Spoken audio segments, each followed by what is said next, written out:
ମୋ ସ୍କ୍ରିନ୍ ବାବୁ ସେୟାର ହେଇଛି କି ନାଇଁ ଟିକେ କନଫର୍ମ କରିଦିଅ, ମୁଁ ଯିବି ଆଗକୁ। ଦେଖାଯାଉଛି ସାର୍। ଦେଖାଯାଉଛି।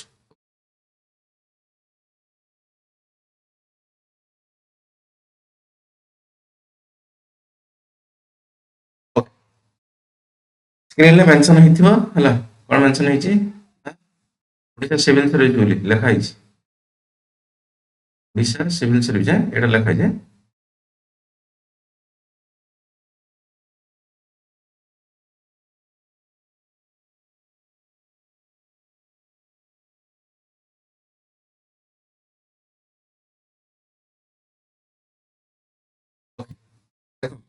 ତମର ପ୍ରଥମେ ବାହାରିଥିଲା କେତେ?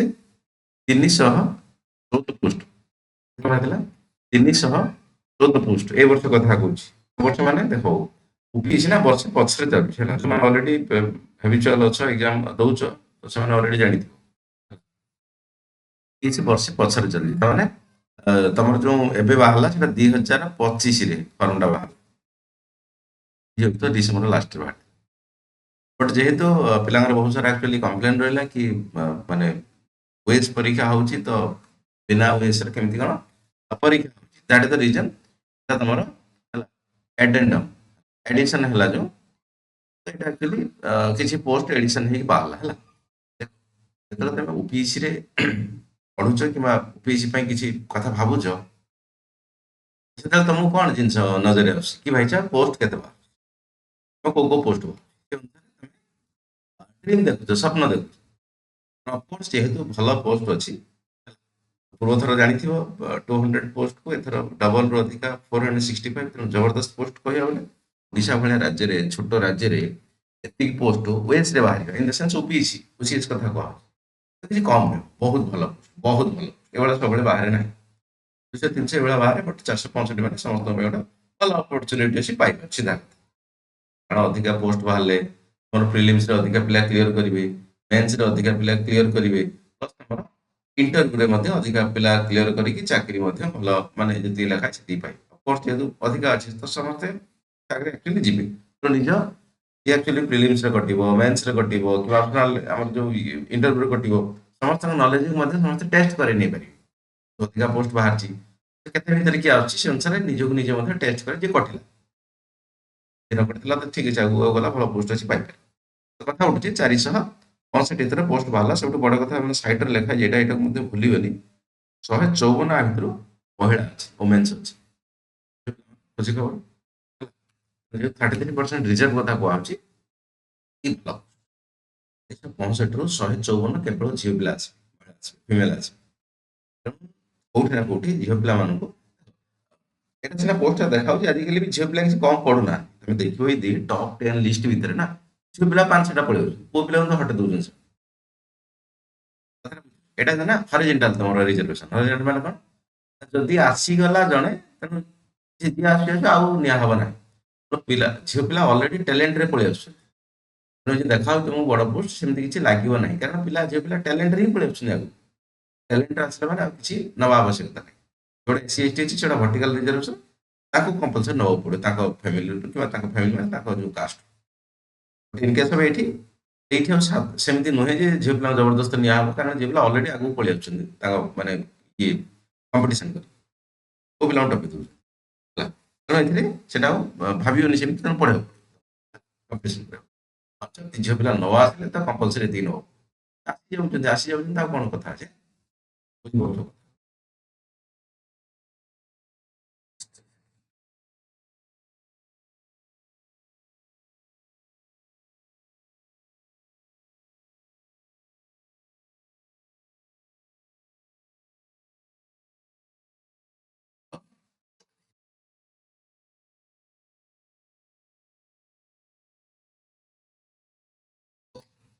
କଥା ଉଠୁଛି ଏଠି ଆକ୍ଚୁଆଲି ଯୋଉଟା ପ୍ରଥମେ ତମକୁ ୱେସ୍ ଆସିନଥିଲା କଥା, ୱେଷ୍ଟ ପୋଷ୍ଟ ତମକୁ ଦେଖାଉଛି ହେଲା, ଗ୍ରୁପ ଏରେ ଇଏ ଆସିଲା, କେତେଟା ଅଛି ତଳକୁ ମୁଁ କହୁଛି।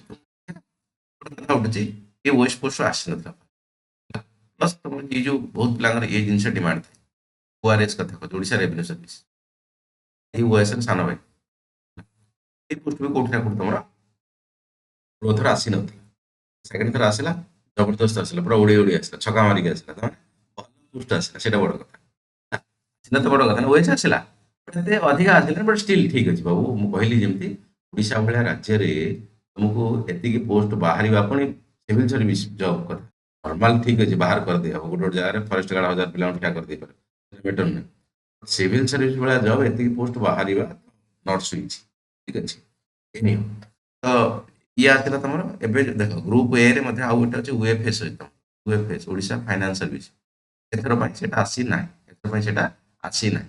ସେ ଆସିଥାନ୍ତା, ଆକ୍ଚୁଆଲି 3 ପ୍ରକାର ଗ୍ରୁପ ଏ ରେ ଆସୁଛି।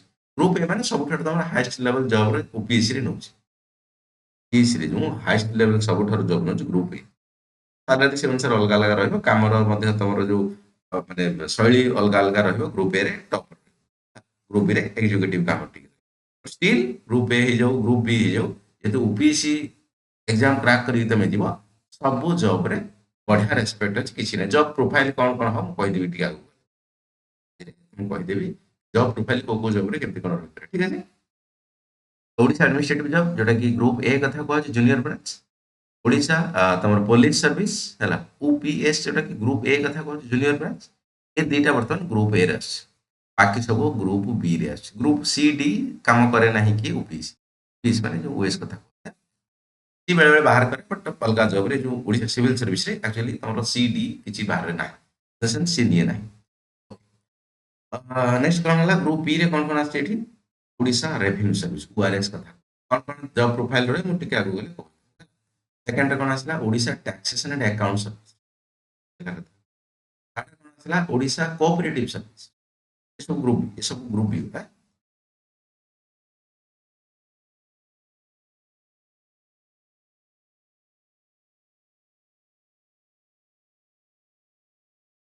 ତ ନେକ୍ସଟ କଣ ଆସିଲା, ଓଡ଼ିଶା କୋଅପରେଟିଭ ସର୍ଭିସ ପରେ Odisha skill development and employment service group, Odisha labour service, Odisha labour service.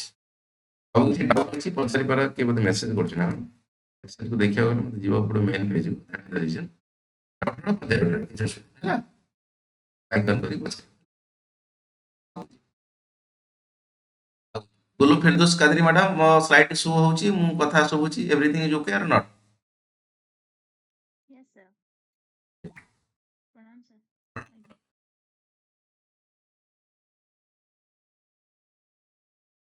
Sanjukta, Sanjukta କଣ ତମେ ଜଏନ୍, ସଂଯୁକ୍ତା ଅଛ ନା ନା ଏଠି? ଟିକେ ତ ଲିଙ୍କ ପଠେଇ ଦଉଛି, ଖାଲି ବାବୁ ଜଣେ ଲିଙ୍କ ପାଇନାହାନ୍ତି। Yes, sir. ସଂଯୁକ୍ତା ଅଛ ତ ଏଇଠି? Yes, sir. Namaste, sir. Message ବୋଧେ କରିଥିଲ କଣ ଲିଙ୍କ ପାଇନ ବୋଲି,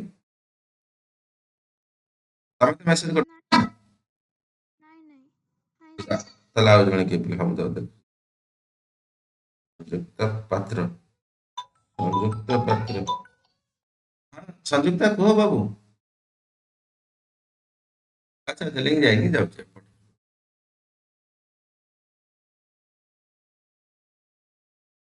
प्रणाम सर। ପ୍ରଣାମ ପ୍ରଣାମ ବାବୁ, କୁହ କୁହ, ଗୋଟେ ସେକେଣ୍ଡ, କହୁନ କୁହ କୁହ, सर एक्चुअली ମୁଁ ଡାଉଟ୍ କଣ ଅଛି ଫିଙ୍ଗର ଫିଙ୍ଗର। सर एक्चुअली ମୁଁ କ୍ଲାସ୍ ଆଟେଣ୍ଡ କରୁଛି, एक्चुअली ମୁଁ ଡ୍ୟୁଟିରେ ଅଛି सर। ଆଚ୍ଛା ଆଚ୍ଛା ଆଚ୍ଛା, ଠିକ ଅଛି, ବୁଝିଲି ବୁଝିଲି, ଠିକ ଅଛି, ତାହେଲେ ମାଇକି ତମେ ସାଇଲେଣ୍ଟ କରି ରଖ, ମୁଁ ଯାହା କହୁଛି ଶୁଣିବ ଖାଲି ଆଉ, ହେଲା। ଆଜ୍ଞା सर।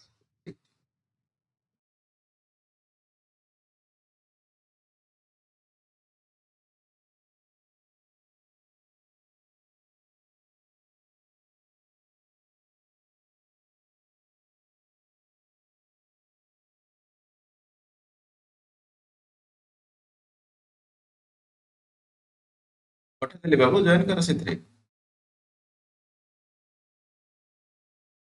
ଓକେ, ତ ଗ୍ରୁପ ବି ରେ ଆଉ କଣ ରହିଛି, ଗ୍ରୁପ ରେ ତମର ରହିଛି ଓଡ଼ିଶା ଏକ୍ସାଇଜ ସର୍ଭିସ, ବଢିଆ ବଢିଆ ଚାକିରି ଗୁଡା ବାହାରିଛି, କମ କମ ଟିକେ ଏଥିରେ ପୋଷ୍ଟ ବାହାରିଛି, ଜବରଦସ୍ତ।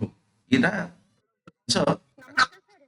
ନମସ୍କାର ମ୍ୟାଡାମ, ଜଏନ୍ କଲେ ତ ଏବେ ଯୋଉ ଆପଣଙ୍କୁ ଫୋନ କଲି ତ, ସଂଯୁକ୍ତା ପାତ୍ର ବୋଲି ଆଜ୍ଞା ଆଜ୍ଞା ଆପଣ ଲିଙ୍କ ଏବେ ଦେଲି, ଜଏନ୍ କଲେ ତ ଠିକ ଠାକ? ଆଜ୍ଞା ସାର୍। ଚାଲ ବସ ବସ। ଓକେ, ତ କଥା ଉଠୁଛି, ଓଡ଼ିଶା ଲେବର ସର୍ଭିସ ତ ଭଲ ହେଲା, ଓଡ଼ିଶା ସବୁଗୁଡା ଭଲ ଚାକିରି, ମୁଁ ତମକୁ କହୁଛି ୟାର କଣ ଆକ୍ଚୁଆଲି ପ୍ରୋଫାଇଲ, ଓଡ଼ିଶା ଏକ୍ସାଇଜ ଇଏ ବି ଜବରଦସ୍ତ, ओडिशा टूरिज्म तो जानिଛ बहुत कम दिन पूर्व एटा सब जोड़ा ହେଇଛି ଆଗରୁ ଏଟା ସବୁ ନଥିଲା ଆକ୍ଚୁଆଲି ୟୁପିଏସସି ୟା ଏକ୍ଜାମ କରାଉ ନଥିଲା କରାଉଛି ଭଲ ଭଲ ପୋଷ୍ଟ ବାହାର କରୁଛି ହାଲାକି କମ ବାହାରୁଛି କମ ବାହାରିବ ବାବୁ ହେଲା ଏଥିରେ ଆକ୍ଚୁଆଲି ଭାରି ଇଏ ଇଜ୍ଜତଦାର ଚାକିରି ଗୁଡା ତ ବହୁତ କମ ବାହାରିବ ओडिशा वेलफेयर सर्विस कथा कुहाଉଛି ओडिशा ट्रांसपोर्ट कथा कुहाଉଛି ଏଥିରେ ବଢିଆ କାମ ହେଲା ତ ସବୁ ଚାକିରି ଗୁଡା ଭଲ ଚାକିରି ଗୁଡା ବାହାରୁଛି ଯେ ତମକୁ ଜବ୍ ଆଉ ଅଛି କି ଦେଖିଦିଅ ଚାକିରି ନେବେ ଆମେ ଏହାର ପ୍ରୋଫାଇଲ କଥା ଟିକେ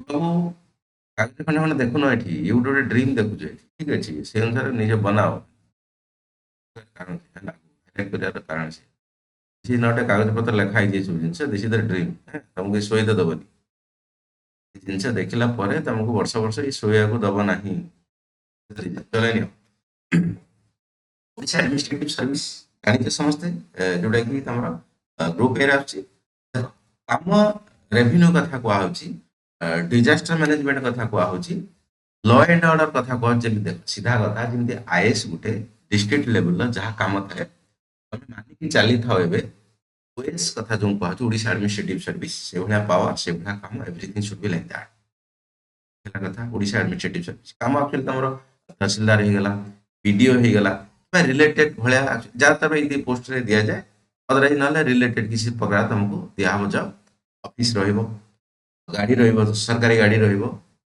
ବାକି ତମ ସହିତ ସିକ୍ୟୁରିଟି ପାଇଁ ବାକି ପୋଲିସ ବି ଦିଆହବ କନେଷ୍ଟବଳ ଫନେଷ୍ଟବଳ ତମକୁ ଦିଆହବ ଅଫିସରେ ବାକି ସବୁ ମେଣ୍ଟେନାନ୍ସ ପିଅନ ଫିଅନ ବାକି ସବୁ ଜିନିଷ ଦିଆହବ ଏସି ରୁମ୍ ଦିଆହବ ଏଭ୍ରିଥିଙ୍ଗ ଦିଆହବ ଫେସିଲିଟି ତ ଜବରଦସ୍ତ କ୍ଲାସ ୱାନ୍ ସର୍ଭିସ କଥା କହିବି ଗ୍ରୁପ ଏ ତ ଜବରଦସ୍ତ ଏଥିରେ କଥା ବାକି ଆଉ କିଛି ବୁଝେଇବିନି ବାକି ତମେ ଜାଣିପାରୁଥିବ କ'ଣ ମୁଁ କହିବା ପାଇଁ ଚାହୁଁଛି ସେକେଣ୍ଡ ମଧ୍ୟ ଇଏ ଭାଇ ସାବ ଖତରନାକ ଇଏ ମଧ୍ୟ ଯୋଉ ସେକେଣ୍ଡ ଅପସନ ଅଛି ୟୁପିଏସ୍ ବୋଲି କୁହାହୁଏ କୁଆଡେ ଗଲା ओके ओपीएस कथा ओएस गला OPS Odisha police service Odisha police service बाबू पांच स्टेप जानते हो कौन पांच स्टेप वाला कौन डीएसपी डीएसपी खतरनाक बाबू ये चाकरी भारी इज्जत चाकरी भारी दबंगगिरी चाकरी फील एकदम पूरा career life everything should be change DSP रो फुल फॉर्म जानते हो समस्त के कोई पर डीएसपी रो फुल फॉर्म कौन सूर्या सिंघम देखिथिबे बोधे समस्ते ता फिल्म देखि रहि जाउ जो समस्ते Surya Singham deputy superintendent police ଏ ୱାର୍ଡଟାକୁ କହିବ ଆକ୍ଚୁଆଲି ରାତି ଭଳିଆ ହେଲା ଯେତେବେଳେ ସ୍ୱପ୍ନ ଦେଖିବ ଏସବୁ ଜିନିଷକୁ କହିବ ପାଟିରେ ଜୋରରେ କରିକି କହିବ ହେଲା କହିବାର ଫାଇଦା ଅଛି କାହିଁକିନା ମାନେ ମାଉଥ ଯୋଉ ୱାର୍ଡ ପାୱାର ନା ଏଟା ଆକ୍ଚୁଆଲି ବହୁତ କାମ ଦିଏ ତମର ଭାଇବ୍ରେସନ ଉଠାଅ ଅରା ଜାଣିଛ ତ ଅରା ଗୋଟେ ଖେଳି ହବ ତମ ଚାରିପଟେ ଅରା ତମକୁ ଶୋଇବାକୁ ଦବନି ବର୍ଷେ ଦି ବର୍ଷ ଯେଉଁ ଅରା ଖେଳି ହବ ସେଇ ଜିନିଷ ତମକୁ ଶୋଇବାକୁ ଆଉ ଠିକ କଥା କହିଛନ୍ତି ହେଲା ଶୁଣିବାକୁ ଇଜି ଲାଗୁଛି deputy superintendent of police name plate number ଲାଗିଯିବ mister DSP deputy superintendent of police ଆକୁ ଯାହାଦ୍ୱାରା ବି କୋଉ କୋଉ ରାଜ୍ୟରେ ଆକୁ ସାର୍କଲ ଅଫିସର ମଧ୍ୟ କହନ୍ତି ହେଲା ଅଲଗା ଅଲଗା ନାଁରେ ମଧ୍ୟ ଜଣାଯାଏ ଓଡ଼ିଶାରେ ୟାକୁ ପୋଷ୍ଟ ଦଉଛି ଡିଏସପି ଯୋଉଟା କି ଡିଏସପି ର କାମ ତମର ଅଫକୋର୍ସ ପୋଲିସ ବାଲା କାମ ମାନେ ଜାଣିଥିବ ସମସ୍ତେ ପୋଲିସ ବାଲା କାମ ଲ ଆଣ୍ଡ ଅର୍ଡର ସିଧା डीएसपी जेहेतु ଆମର ଆଡିସନାଲ ଏସପି ଏସପି ପରେ ଆକ୍ଚୁଆଲି ଡିଏସପି ଅଛି ଡିଏସପି ର ର୍ୟାଙ୍କ ବହୁତ ବଢିଆ ବୁଝିଲେ କି ତହସିଲଦାର ତମେ ସିନା ଗୋଟେ ବ୍ଲକରେ ରହୁଛ ଇଏ ତିନି ଚାରିଟା ଖଣ୍ଡେ ବ୍ଲକରେ କିମ୍ବା ଯାହା ତମେ ଆକୁ ନେଇ ଆସନ୍ତି ଏଠିକି ଆମ ପେନସନ ନେଇ ଆସନ୍ତି କିମ୍ବା ନହେଲେ ସେ ଯୋଉ ଏସପି ଅଫିସର ଡିଷ୍ଟ୍ରିକ୍ଟ ହେଡକ୍ୱାର୍ଟର କାରଣ ବହୁତ କମ ପୋଷ୍ଟ ବାହାରେ ଆଙ୍କର ଭାରି ଇଜ୍ଜତଦାର କାମ ଓ ୟାଙ୍କର କେବେ ଛୁଟି ନାହିଁ ଆଙ୍କ ଅଫିସରେ ତାଲା ନାହିଁ କିଛି ନାହିଁ এই ଚାକିରିରେ ଅଲଗା ଚାକିରି ଯାହାହେଲେ ତମେ ରବିବାରିଆ କଥା ଅଛି ଛୁଟି ନେବ ପିଲା ଛୁଆ ଧରିକି ବୁଲେଇବ କୋଉଠି କଣ ରବିବାର ଛୁଟି ପାଇଲେ ୟାଙ୍କର କିଛି ଛୁଟି ତାଙ୍କର ଛୁଟି ଫୁଟି କିଛି ନାହିଁ ରାତି ବେଳା ସେଇଠି ରହିବ ଦିନ ବେଳା ସେଇଠି ରହିବ 24 ଘଣ୍ଟା ଥାନା ଖୋଲା ରହିବ ଯେ ଯେତେବେଳେ ଆସିଲା ହଜୁର କଥାଟା ବୁଝିହଉଛି ଡ୍ରେସ୍ ମିଳିବ ବାକି ସବୁ ମିଳିବ ତମ ପଛରେ ଦିଟା ଗନମ୍ୟାନ ମିଳିବ ବନ୍ଧୁକ ତମକୁ ସିକ୍ୟୁରିଟି ଦେବା ପାଇଁ ବାକି ଗାଡି ଅଛି ଡ୍ରାଇଭର ଅଛି ଅଫିସ ଅଛି ଏସି ଅଛି ସବୁ ଜିନିଷ ଅଛି ଯାହାଦ୍ୱାରା ଏଠି ମିନିଷ୍ଟରଙ୍କ କାମ ଲଗାଯାଏ ୟାଙ୍କୁ ହେଲା ଭୁବନେଶ୍ୱର ନେଇ ଆସନ୍ତି ୟାଙ୍କୁ ଡିଏସପି ବାଲାଙ୍କୁ ଅଦରୱାଇଜ ନହେଲେ ଡିଷ୍ଟ୍ରିକ୍ଟ ହେଡକ୍ୱାର୍ଟର କାମ କରିବାକୁ କାହାକୁ କ'ଣ ଭଲ ଲାଗେ ଅଲଗା କଥା ଡିପେଣ୍ଡ କରେ ତମେ ଯେତେବେଳେ ସର୍ଭିସ ସିଲେକ୍ସନ ହବ ସେତେବେଳେ ସେମାନେ ଡିପେଣ୍ଡ କରେ କୋଉ ଜାଗାରେ କ'ଣ ଅଛି ଟ୍ରେନିଂ ପରେ ଟ୍ରେନିଂ ବହୁତ ଦିନ ରହେ ଆଉ ଭଲ ଟ୍ରେନିଂ ହୁଏ ଗୋଟେ ହାର୍ଡ ଟ୍ରେନିଂ ହେଇଥାଏ ହାର୍ଡ ଟ୍ରେନିଂ ମାନେ କ'ଣ ଆର୍ମି ଭଳିଆ ଟ୍ରେନିଂ ଷ୍ଟିଲ୍ ପୋଲିସ ଯେହେତୁ କଥା କୁହାହଉଛି ତମ କେତେଟା ଜିନିଷ ବି ମଧ୍ୟ ଦେଖିଦେବି ଆଗକୁ ଗଲେ କି ସାର୍ ଶୁଭୁନି ସାର୍। ଆବାଜ ଯାଉନି କି ମୋର ବାବୁ? ହଁ ସାର୍ କ୍ଲିୟର ଆସୁନି। ବାବୁ ମାନେ ଆଉ ଜଣେ ଖଣ୍ଡେ କୁହ ସାର୍ ଆସୁଛି ସାର୍। ଆସୁଛି। ତମର ଟିକେ ବାବୁ ବୋଧେ ନେଟୱାର୍କ ଇସ୍ୟୁ ଥିବ ହେଲା, ଇସ୍ୟୁ ଥିବ। ତଥାପି ମୁଁ ଗୋଟେ କାମ କରୁଛି, ମୁଁ ମାଇକ୍ ଟା ଦେଇ ଦଉଛି ହେଲା। କହିଲ ପିଲାଙ୍କର କମ୍ପ୍ଲେନ ଶୁଣିବା ନିହାତି ଦରକାର, ଆମର କର୍ତ୍ତବ୍ୟ ହେଲା ସେ ଆମ ଧର୍ମ ସେଇଆ। ଯଦି ବାବୁ ମାନେ କହିବେ ଟିକେ ମାଇକ୍ ଦେଇ ଦଉଛି ହେଲା। ମାଇକ୍ ମୁଁ ଦଉଛି।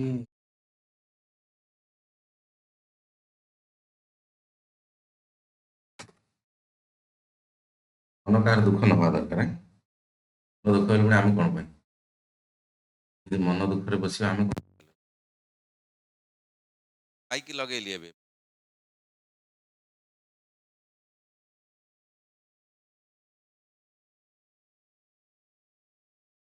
ମାଇକ୍ ଲଗେଇକି ମୁଁ ସାର୍ ମାଇକ୍ ଲଗେଇବା ସାର୍ ମାଇକ୍ ଲଗେଇବା ପୂର୍ବରୁ ଭଲ ଶୁଭା ହଉଥିଲା। ସାର୍ ଏବେ କିଛି ଶୁଭୁନି ଏକା ଭଲସେ। ମାଇକ୍ ଖୋଲିଦେଲି, ମାଇକ୍ ଖୋଲିଦେଲି। ଠିକ୍ ଅଛି ସାର୍। ଠିକ ଅଛି, ଭେରି ଗୁଡ୍। ତାହେଲେ ବିନା ମାଇକ୍ ରେ କହିବା ଆଉ କଣ? Very good, okay. ତ କଥା ଉଠୁଛି ଡିଏସ୍ପି କଥା। ଡିଏସ୍ପି ରେ ମହିଳାମାନଙ୍କର ବି ହାଇଟ୍ ଫାଇଟ୍ ଦେଖା ହଉଛି। ମୁଁ କହିବି ଆଗକୁ ଗଲେ ଦେଖେଇବି କେତେ କଣ ହାଇଟ୍ ମାଗୁଛି ହେଲା, ଚେଷ୍ଟ ମାଗୁଛି ପ୍ଲସ୍ ତମର ବାକି ଜିନିଷ ଯୋଉ ଆଖି ସାଇଟ୍ କଣ, ଯୋଉ ଅନ୍ଧାର କଣ ହେଟା ବ୍ଲାଇଣ୍ଡନେସ୍ କଣ, କଲର ବ୍ଲାଇଣ୍ଡନେସ୍ କଣ, ନାଇଟ୍ ଭିଜନ କଣ, ଚଷମା କେତେ କଣ, ଏଇଟା ସବୁ ଅଛି ହେଲା। ସେ ରିଲେଟେଡ୍ କଥା ଦେଖ। ଆଉ ଗୋଟେ କଥା ମୁଁ ଷ୍ଟାର୍ଟିଂରୁ କହିଦେଉଛି ହେଲା କି ୟା ପାଇଁ କେତେବେଳେ ମୁଁ ଆଉ ଗୋଟେ ଚାକିରି ଭଲ, ତମକୁ କଣ ଭଲ ଲାଗୁଛି ସେଟା ଅଲଗା। ମୋ କଥାଟା ଦିଟା କଥା ମୁଁ କହିବି। ଚାକିରିର କ୍ରାଇଟେରିଆ କଣ, ଆଉ ହେଲା ତମର କ୍ୟାରେକ୍ଟର କଣ। ମନେକର ତମେ ସୁସ୍ଥିଆ ଲୋକ, ସାର୍ ତମେ ଚାହୁଁଛ ନାହିଁ ଠିକ୍ ଅଛି ମୁଁ 10ଟାରେ ଅଫିସ୍ ଯିବି, ମୋର 5ଟାରେ ଆସିବି, ପିଲା ଛୁଆଙ୍କ ସହିତ ମୁଁ ଖେଳିବି କିମ୍ବା ବାପା ମାଆ ସହିତ ମୁଁ ଖେଳିବି କିମ୍ବା ମୋର ମଜା ମସ୍ତି କରିବି, ରବିବାର ଦିନ ବସିବି ଘରେ ଶୋଇବି, ତାହେଲେ ଏ ଡିଏସ୍ପି ଚାକିରି କଥା ବିଲକୁଲ ଭାବନି।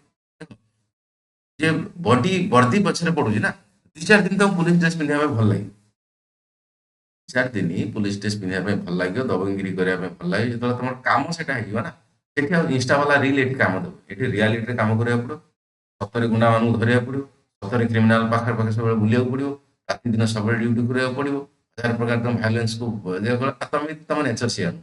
ତମ ନେଚର ତମ ପିଚ୍ କୁଲ୍ ଟାଇପ୍ର ଲୋକ। ଭାବିବ ଠିକ ଅଛି ତମ 6 ମାସ ଚାକିରି ମଜା ଅଛି, ଭାବେ ୟାର କୋଉ ସଂସ୍ଥାକୁ ମୁଁ ଆସିକି ପହଞ୍ଚିଗଲି। ସକାଳୁ ଉଠିଲା ବେଳକୁ କ୍ରିମିନାଲ ମାନଙ୍କ ସହିତ ସାଙ୍ଗରେ ମୋର କଥାବାର୍ତ୍ତା ହଉଛି, ସେଇଭଳିଆ କାମରେ ମୁଁ ଲିପ୍ତ ରହୁଛି। ହେଲା କଣ ୟାର ଏଇ ଜିନିଷ, ମୋ ଜିନ୍ଦଗି ତ ପୁରା ଅବସ୍ଥା ଖରାପ ହେଇଗଲା।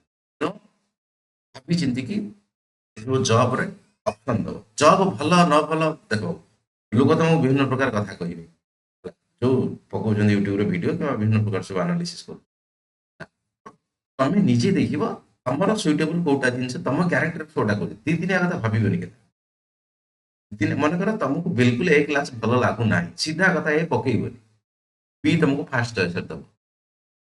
ସେଟା ବୁଝଛ, ତମେ ଦିନେ ଅଧେ ଚାକିରି କରିବ, ଚାକିରି କରି ଜୀବନ ସାରା କରିବ, ସେ ଚାକିରିଟା ଭଲ ନ ଲାଗିଲେ କଣ ହବ ସେ କଥା।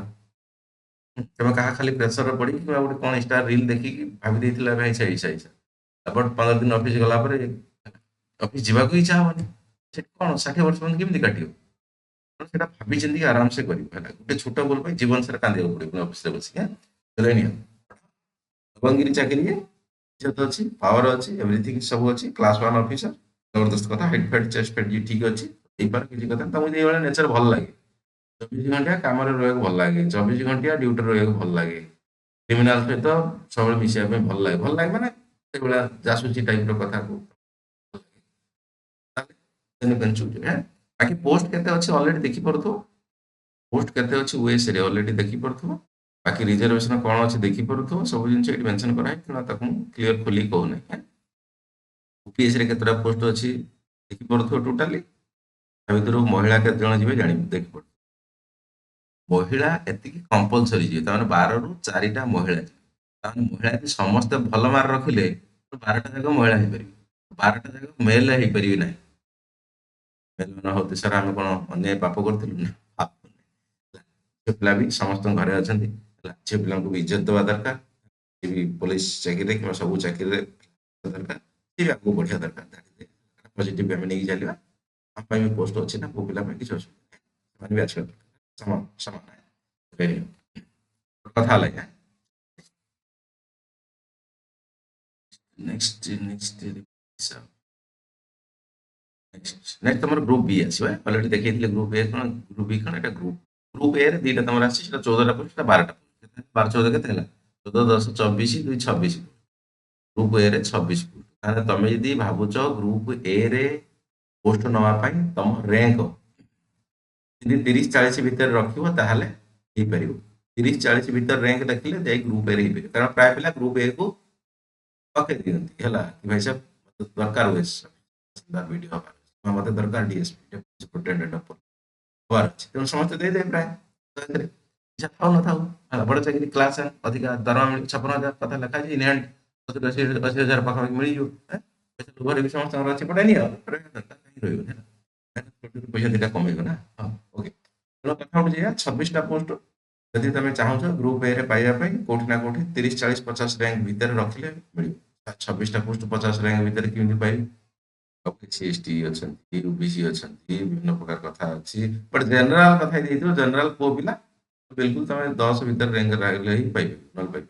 ଜେନେରାଲରେ ଅଛି ଆଉ ପୁଅ ପିଲା ଅଛନ୍ତି, ତାହେଲେ 10 12 ଭିତରେ ର୍ୟାଙ୍କ ରହିଲେ ତମେ କ୍ଲାସ 1 ଅଫିସର ପାଇପାରିବ, ସେ ଓଏଚ ହେଇଯାଉ ନହେଲେ ତମର ଓପିଏସ ହେଇଯାଉ, ଓଡିଶା ପୁଲିସ ସର୍ଭିସ 10 12 ଭିତରେ। ବାକି ଯଦି ତମର କାଷ୍ଟ ଫାଷ୍ଟ ଅଲଗା ଅଛି କଣ ଅଛି, କାରଣ ଉପରେ ଯିଏ ପିଲାମାନଙ୍କର ସେ ଭରିନି ମାନଙ୍କର ତାର ଅପସନରେ ଡିଏସପି ତମେ ଭର ଦେଇଦିଅ 1 ନମ୍ବରରେ, ତମ ପଛରେ ର୍ୟାଙ୍କ କଲେ ଆଗକୁ ପାଇବ, ଯଦି ସେଇ ର୍ୟାଙ୍କ କରିଥିବ। ସେଇଥିପାଇଁ କହିବି ମୁଁ 30 40 50 ପର୍ଯ୍ୟନ୍ତ ବି ଯଦି ର୍ୟାଙ୍କ ରଖିଲ ତାହେଲେ ଗ୍ରୁପ ଏ ମିଳିବାର ଚାନ୍ସେସ୍ ଅଛି, ପୁଣି ତମର ଅପସନ କଣ ଦେଇଛି ବଗେରା ବଗେରା ବହୁତ ସାରା କାଲକୁଲେସନ, ବଟ୍ ସେଫ୍ ସାଇଡ୍ ଯଦି ଧରିକି ଚାଲିବ 30 ରୁ 30 ର୍ୟାଙ୍କ ଭିତରେ ରଖିଲେ ପାଇବ। ଜେନେରାଲ ପୁଅ ପିଲା ହେଇଯିବ 15 ର୍ୟାଙ୍କ ଭିତରେ ରଖିଲେ ଯାଇ କ୍ଲାସ 1 ହେଲା କଥା। ଯଦି ଏସବିସି ପୁଅ ପିଲା ହେଇଛି ଆଉ 5 ଖଣ୍ଡେ ବଢେଇ ଦିଅ, 15 20 ର୍ୟାଙ୍କ ଭିତରେ 20 25 ର୍ୟାଙ୍କ ଭିତରେ ରହିଲେ ପାଇପାର ଗ୍ରୁପ ଏ। ଗ୍ରୁପ बी भाई साहब, ओडिशा रेवेन्यू सर्विस पूरा वर्षा ହେଇଗଲା, ପୂର୍ବରୁ ନଥିଲା ଟୋଟାଲ ପୋଷ୍ଟରେ ବର୍ଷା ହେଇଗଲା, ଚାକିରିଟା ବଢିଆ ଚାକିରିଟା ହେଲା, ଏଇଟା ଆକ୍ଚୁଆଲି ପ୍ରମୋସନ ହେଇକି ତମେ ଓଏସ ହବ, ବୁଝିପାରୁଛ ତ, କି ଓଡିଶା ରେଭିନ୍ୟୁ ସର୍ଭିସ ରେ ଲାଗେ ବାବୁ ଆକାର କାମ, ଇଏ ବି ସେଇ କାମ, ଲ ଆଣ୍ଡ ଅର୍ଡର କଥା ତମକୁ ହେଲା, ସବୁ ଜମିବାଡି କଥା ବୁଝିବ ଲୋକଙ୍କର ହେଲା, ମାନେ ଲିଗାଲ ବି ନୋଟିସ ଇସ୍ୟୁ କରିଦେଇ ପାରିବ ହେଲା, ଆରେଷ୍ଟ ୱାରେଣ୍ଟ ବି ବାହାର କରିଦେଇ ପାରିବ, ବହୁତ ବହୁତ ବହୁତ ପାୱାର, ଯେମିତି ଓଏସ ହାତରେ ପାୱାର, ଇଏ ବି କ୍ଲାସ ଭିତରେ ଇଏ ଭାଇ ସାହେବ, ମାନେ ତମେ ଏପଟେ ଏକ୍ଜିକ୍ୟୁଟିଭ କାମ କରିବ, କ୍ୱାସି ଜୁଡିସିଆଲ ବି କାମ କରିବ, କ୍ୱାସି ଜୁଡିସିଆଲ ମାନେ ଓକିଲ ଭଳିଆ, କୋର୍ଟ ଭଳିଆ, ଜଜ୍ ଭଳିଆ କାମ କରିବ, ଆରେଷ୍ଟ ୱାରେଣ୍ଟ ବାହାର କରିବ ହେଲା, ସେ କାମ ବି ରହିଛି ହେଲା, ଭଲ ପାୱାରଫୁଲ ଚାକିରି, ବି ଭିତରେ ଜବରଦସ୍ତ ଚାକିରି, କିଛି ଅସୁବିଧା ନାହିଁ ହେଲା। ଓଏସ ତ ସବୁ ଜିନିଷ ପାୱାର ଅଛି ଆଉ ହେଲା, ଯୋଉଟା କି ତମକୁ କୁହାଯାଉଛି ଫାଷ୍ଟ ଗ୍ରୁପ ଏ ଯେଟା, ଗ୍ରୁପ ବି ର ମଧ୍ୟ ଇଏ ଭଲ, ଇଏ ତମର ଏକ୍ଜିକ୍ୟୁଟିଭ ପାୱାର ରହିବ, ଜୁଡିସିଆଲ ମାନେ କ୍ୱାସି ଜୁଡିସିଆଲ ସିଭିଲ କୋର୍ଟ କଥା କୁହାହଉନି, ସିଭିଲ କୋର୍ଟ ମାନେ ସେଠି ସେ ତାର ଜଜେସ୍ ପାଖରେ ସେ ତାର ଡିସାଇଡ୍ କରିବେ, ଏଇଠି ତମେ ନର୍ମାଲ ଲୋକଙ୍କୁ ଆରେଷ୍ଟ ୱାରେଣ୍ଟ ଦେଇକି ବାକି ସବୁ କାମ କରିବେ, ରେଡ୍ ଫେଡ୍ କରିବେ, ହଜାର ପ୍ରକାର କଥା। ପୋଷ୍ଟ ଭଲ, କହିବାର ତାତ୍ପର୍ଯ୍ୟ ହେଲା ପୋଷ୍ଟ ଭଲ, ଭଲ इज्जतदार वाला post, everything is okay. Odisha taxation and ये जो ना ये हमारा ओएसएल सानो भाई, प्रमोशन है लापरे ओएस हो कि वीडियो हो बाकी जा एटा ओएफएस ର ସାନ ଭାଇ, Odisha finance service not forest service no, Odisha finance service, Odisha finance service रे ये लगा, ओडिशा फाइनेंस सर्विस तो जीएसटी फीएसटी କଥା जो रेट मारिया କଥା କୁହା ହଉଛି, ଯେ ଟଙ୍କା ଛପଉ ମାନେ ଯେ କଣ ଲୁଚଉଛି ଟैक्स ଦଉନି ତାକୁ ଧରିବା କଥା କହୁଛି, ये भी बहुत सारा एक्चुअली ତମର टैक्सेशन पार्ट, अकाउंट सर्विस ज्यादातर घरे ऑफिस रे जो पिला ज्यादातर ये पार्ट को भारी भल पाते, किए जाइए क्रिमिनाल सहित लड़ब, किए पॉलिटिशियन जो ओएस कथा खतरनाक पॉलिटिशियन एपटे दरकार, सेपटे तुमको है नॉर्मल पब्लिक रे, पॉलिटिशियन रे, सेपटे सीनियर रे, एपटे जूनियर रे, से भाया मेंटालिटी नथिବ ना तुम हरास ହେଇଯିବ, लोग सुसाइड कर नेगेटिव बिल्कुल कहूनी, मु रियल पिक्चर कहूँ ताको तुम पॉजिटिव नहीं कर, नेगेटिव जहाँ पावर अच्छे ना, पावर भल लगे, से पावर पाया तो लोग डॉक्टर इंजीनियर छाड़ी के आसुँच, ମୁଁ ଦି ପ୍ରକାର କଥା କହୁଛି, ଫାଷ୍ଟ ତମେ ବୁଝିଯିବା ଦରକାର ତମକୁ କୋଉ ପଟା ଭଲ ଲାଗୁଛି, କେମିତି ଅନ୍ଧାରରେ ଯାଅନି, ମୋ କହିବା ଅନ୍ଧାରରେ ବାଡ଼ି ବୁଲେଇକି ଯାଅନି, ଫେରାଣି, ସେଥିପାଇଁ ମୁଁ ଦି ପଟ କଥା ପାୱାର ବିଲକୁଲ ଅଛି କହିଲି, ଗୋଟେ କଥା କହିଲି ମୁଁ 24 ଘଣ୍ଟା ଅଫିସରେ ରହିବାକୁ ପଡ଼ିବ ହେଲା, ଖାଇବା ପିଇବା ରହିବା ଶୋଇବା ସବୁବେଳେ କେବଳ ଥାନାରେ ତାଲା ମାରା ହବ ଦେଖିଛୁ ଦେଖି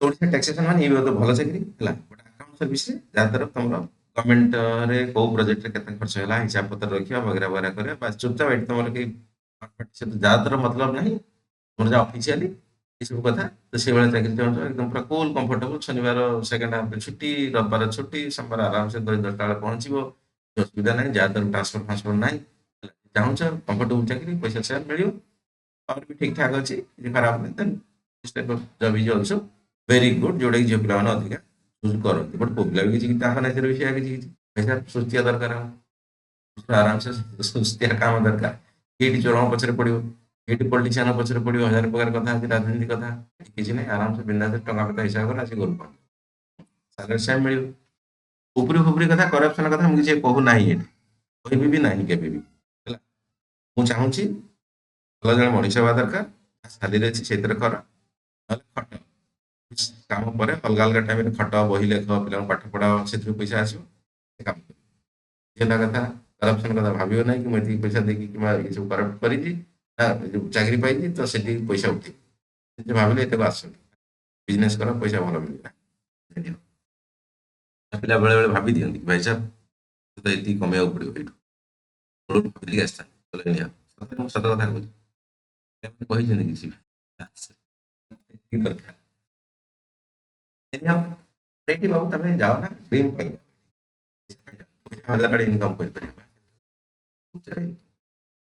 ସବୁ ରସୁଣ ଛକ ରୋଡରେ ଗୋଟେ ବରା ଦହିବରା ବିକି ସେ ପୁଲିସ ଷ୍ଟେସନ ଆଗରେ ଦେଖି ଛକରେ ସେ ଯୋଉ ପୁଲିସ ଷ୍ଟେସନ ଫାଣ୍ଡିଟା ପୁଲିସ ଷ୍ଟେସନରେ ଫାଣ୍ଡିଟେ ଅଛି ଫାଣ୍ଡି ଆଗରେ ଗୋଟେ ଦହିବରା ବିକି ଯେତେବେଳେ ଯିବ ତା ଆଗରେ ମିନିମମ୍ 20-30 ଜଣ ଲୋକ ବସିକି ଖାଉଥିବେ ମିନିମମ୍ ମୋ ଜାଣିବାରେ ସେ 50,000 ଟେ କମଉଥିବ ମାସ ୟୁଏସ୍ ଅଫିସର ଦରମା ତେଣୁ ପଇସା ସବୁବେଳେ ମିଳିଯିବ ପଇସା ଅଧିକ ବଡ ଭାବିବେ ନା ପଇସା ଦରକାର ଚଳିବା ପାଇଁ ପଇସା ଦରକାର ସେ କଥା ମନା କରୁନି ପଇସା ବହୁତ ବଡ ନୁହଁ ସେଟା ସେଟା ମୁଣ୍ଡରେ ରଖ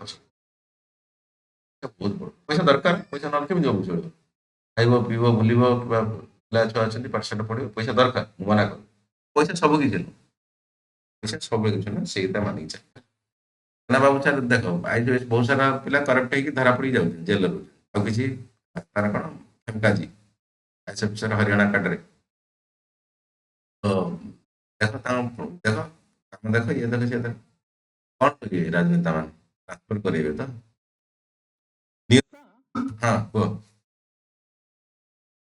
କୁହନ୍ତୁ କୁହନ୍ତୁ ସେତେବେଳେ ବହୁତ ସେତେବେଳେ chaotic ହେଇଯାଏ ଯେତେବେଳେ ଆମେ corrupted actually according to my perspective then ଯେତେବେଳେ ଆମେ corrupted ହେଇଯାଉ ସେତେବେଳେ ଆମେ harass ହଉ ଯେତେବେଳେ ଆମେ non corrupted ଥାଇକି କାମଟା କରୁ ନା sir then ଠିକ ବିଲକୁଲ perfect ବାବୁ କମ୍ଫର୍ଟ ଜୋନରେ ସାର୍ ରହିଲେ ନା ସାର୍ କମ୍ଫର୍ଟ ଜୋନରେ ରହିଲେ ନା ସାର୍ କେବେ ବି ଡେଭଲପ କରିପାରିବନି ମତଲବ कंट्री ଆମର କେବେ ବି ଡେଭଲପ କରିପାରିବନି କମ୍ଫର୍ଟ ଜୋନରୁ ବାହାରିବାକୁ ପଡିବ ଯଦି ସମସ୍ତେ କମ୍ଫର୍ଟ ଜୋନକୁ ଲାଇକ୍ କରନ୍ତି ଦେନ୍ କେମିତି ଆମର ଡେଭଲପମେଣ୍ଟ କେମିତି ରିଭଲ୍ୟୁସନ କେମିତି ଆଣିବେ ବିଲକୁଲ ବିଲକୁଲ ଦେଖ ରାଇଟ୍ ନା ସାର୍ କଥା କଣ ଦେଖ ପ୍ରଥମେ ନା ତମକୁ ମେହନତ ତ କରିବାକୁ ପଡିବ ଷ୍ଟାର୍ଟିଂରେ ଫ୍ରେସର ମାନେ 10 ବର୍ଷ ଭାବିକି ଚାଲିଥାଉ ବଡ ଜବରଦସ୍ତ ମେହନତ କରିବାକୁ ପଡେ ଭାବିଛ ଅଲଗା କଥା ଜବରେ ଭଲ ମେହନତ କରିବାକୁ ପଡେ ହେଲା ଗଭର୍ଣ୍ଣମେଣ୍ଟ ଜବରେ ବହୁତ ଭଲ ମେହନତ କରିବାକୁ ପଡେ ଜବରଦସ୍ତ ମେହନତ କଥା ତମେ ନିୟତ ସେ ଯଦି କାମ କରେ ମ୍ୟାଡାମ ଯୋଉ କଥା କହିଲେ ମେ ବି ଷ୍ଟାର୍ଟିଂରେ ତୁମ 8-10 ବର୍ଷ ବହୁତ ଭଲ ସହିବାକୁ ପଡିବ ବହୁତ ପ୍ରକାର କଥା ସହିବାକୁ ପଡିବ ପଲିଟିକ୍ସ ବହୁତ ହୁଏ ସହିବାକୁ ପଡେ ବଟ୍ କୋଉଠି ନା କୋଉଠି ଯଦି ସେଇ ଟାଇମରେ ତମ ନିୟତକୁ ତମେ ଜଗି ଦେଇପାରିଲ ତମ ଆତ୍ମାକୁ ତମେ ଯୋଉ ଏଥିକ୍ସ ପଢିକି ଯାଇଛ ମାର୍କ ରଖିଛ ସେଇ ଜିନିଷଟା ଦେଖିପାରିଲ ଯୋଉ ପଲିଟିକାଲ ପାର୍ଟି ଆସିବେ ଆସନ୍ତୁ ନା ତମର ସେଇ ଯୋଉ କ୍ୟାରେକ୍ଟରଟାକୁ ଜଜ୍ କରା ହୁଏ କେତେବେଳେ ସେ 10 ବର୍ଷ ଭିତରେ ଚାକିରି ପାଇଗଲେ ସେଟା କିଛି ନୁହଁ ଚାକିରି ପାଇବାଟା ତମର ଷ୍ଟାର୍ଟିଂ ଫେଜ୍ ସେଠି କିଛି ଷ୍ଟାର୍ଟ ହେଇନି ତମର ଆରମ୍ଭ ହେଇନି ଆକ୍ଚୁଆଲି ଚାକିରିର 10 ବର୍ଷ ଭିତରେ ତମକୁ ଜଜ୍ କରା ଅନୁସାରେ ଡିସାଇଡ୍ କର ବାକି ତମର 40-50 ବର୍ଷ 20-30 ବର୍ଷ କଣ କ୍ୟାରିୟର ରହିବ କେମିତି ରହିବ ଏକ୍ସପିରିଏନ୍ସ ହବ ଧୀରେ ଧୀରେ ଜାଣିବ ବଟ୍ ଯେତିକି ଥିଓରି ରହିବ ମୁଁ କହିବି ଓଡ଼ିଶା କୋଅପରେଟିଭ ସର୍ଭିସ ଭଲ ସର୍ଭିସ ଜାଣିଥିବ ବୋଧେ କୋଅପରେଟିଭ ସବୁ ସୋସାଇଟି ଅଛି ଓଡ଼ିଶାରେ ବହୁତ ସାରା କୋଅପରେଟିଭ ଫାଇନାନ୍ସିଆଲ ସିଷ୍ଟମ ଅଛି ଏଗୁଡ଼ା ସବୁ କେମିତି ସେମାନଙ୍କର ମ୍ୟାନେଜ କରାହବ କେମିତି ତାଙ୍କର ଇଲେକ୍ସନ ବଗେରା ହବ କୋଅପରେଟିଭ ସେଇ କଥାକୁ ମାନେ ବୁଝାବୁଝି କରନ୍ତି ଭଲ ଇଜ୍ଜତଦାର ଚାକିରି ରେସ୍ପେକ୍ଟେଡ ଚାକିରି ଗ୍ରୁପ ବିରେ କିଛି ଖରାପ ନୁହେଁ, ସବୁ କୋଅପରେଟିଭ ରିଲେଟେଡ ଯୋଉ ସେଟା ସବୁ ରେଜିଷ୍ଟ୍ରେସନ କରିବା ତମ ଅଫିସରେ, ସେ କୋଅପରେଟିଭ ମ୍ୟାନେଜମେଣ୍ଟ କରେଇବ ତମେ, ପ୍ଲସ୍ ତାଙ୍କର ସେଠି ଇଲେକ୍ସନ କେମିତି ହବ, କୋଅପରେଟିଭ ଇଲେକ୍ସନ ହେଇଯିବ ହେଲା, ପଢେଇବା କୋଅପରେଟିଭ ବ୍ୟାଙ୍କ ତାର ପଢେଇବା ଇକୋନୋମିକ୍ସ ସେଟା କିଛି ବୁଝିବ, ସେଟା ସବୁ କେମିତି କଣ ହୁଏ, ତ ଏଇ ଚାକିରି ଯିଏ କରିଥିବ ସେଠି ଯାଇ ସେ କଥାଟା ସବୁ ମ୍ୟାନେଜ ଏ ରିଲେଟେଡ କଥାରେ କୋଅପରେଟିଭ સોસાયટી କୋଅପରେଟିଭ ସର୍ଭିସ ଯେ ଇଣ୍ଟରେଷ୍ଟ ଥାଏ ସେଟା ମଜା ଅଛି। ତ ବେଳେବେଳେ କଣ ହୁଏ ମଜା ନଥିଲେ ମଧ୍ୟ ତମକୁ ଦବାକୁ ପଡିବ, ଫାଷ୍ଟ ଲାଷ୍ଟ ପର୍ଯ୍ୟନ୍ତ ଅପସନ ଥାଏ। ତମର ଉପରେ ର୍ୟାଙ୍କରେ ରହିଲାଣି, ତମ ଇଚ୍ଛା ଥିଲା ନା ଏଚା ମୁଁ ଡିଏସପି ହେବି କିମ୍ବା ନହେଲେ ଓଏସ୍ ହେବି, ତମ ର୍ୟାଙ୍କ ତଳେ ଅଛି ବଟ୍ ଖାଲି ପାଇଗଲ, ବାଧ୍ୟ ହେଇ ତମକୁ କରିବାକୁ ପଡିବ ଏଇଠି। ତମେ ସାର୍ ମୋର ଇଚ୍ଛା ନଥିଲା ଛାଡ଼ିବ, ଏଥିରେ କରିବନି ଚାକିରି, ତାହେଲେ ଆର୍ଥରକୁ ପାଇବ ଓଏସ୍ ଯେତେବେଳେ କରିବ, କଥାଟା ବୁଝିପାରିଲି। ବଟ୍ ମୋ ପର୍ସନାଲ ମତରେ ବିଲକୁଲ ଛାଡ଼ିବା କଥା ନୁହଁ, ଯାହା ଆସୁଛି ଆସୁଛି କରିଦେବା କଥା, ଲାଇଫରେ ଗୁଡ଼ାଏ ଜିନିଷ 100% ସବୁ କଥା ମିଳିଯିବ।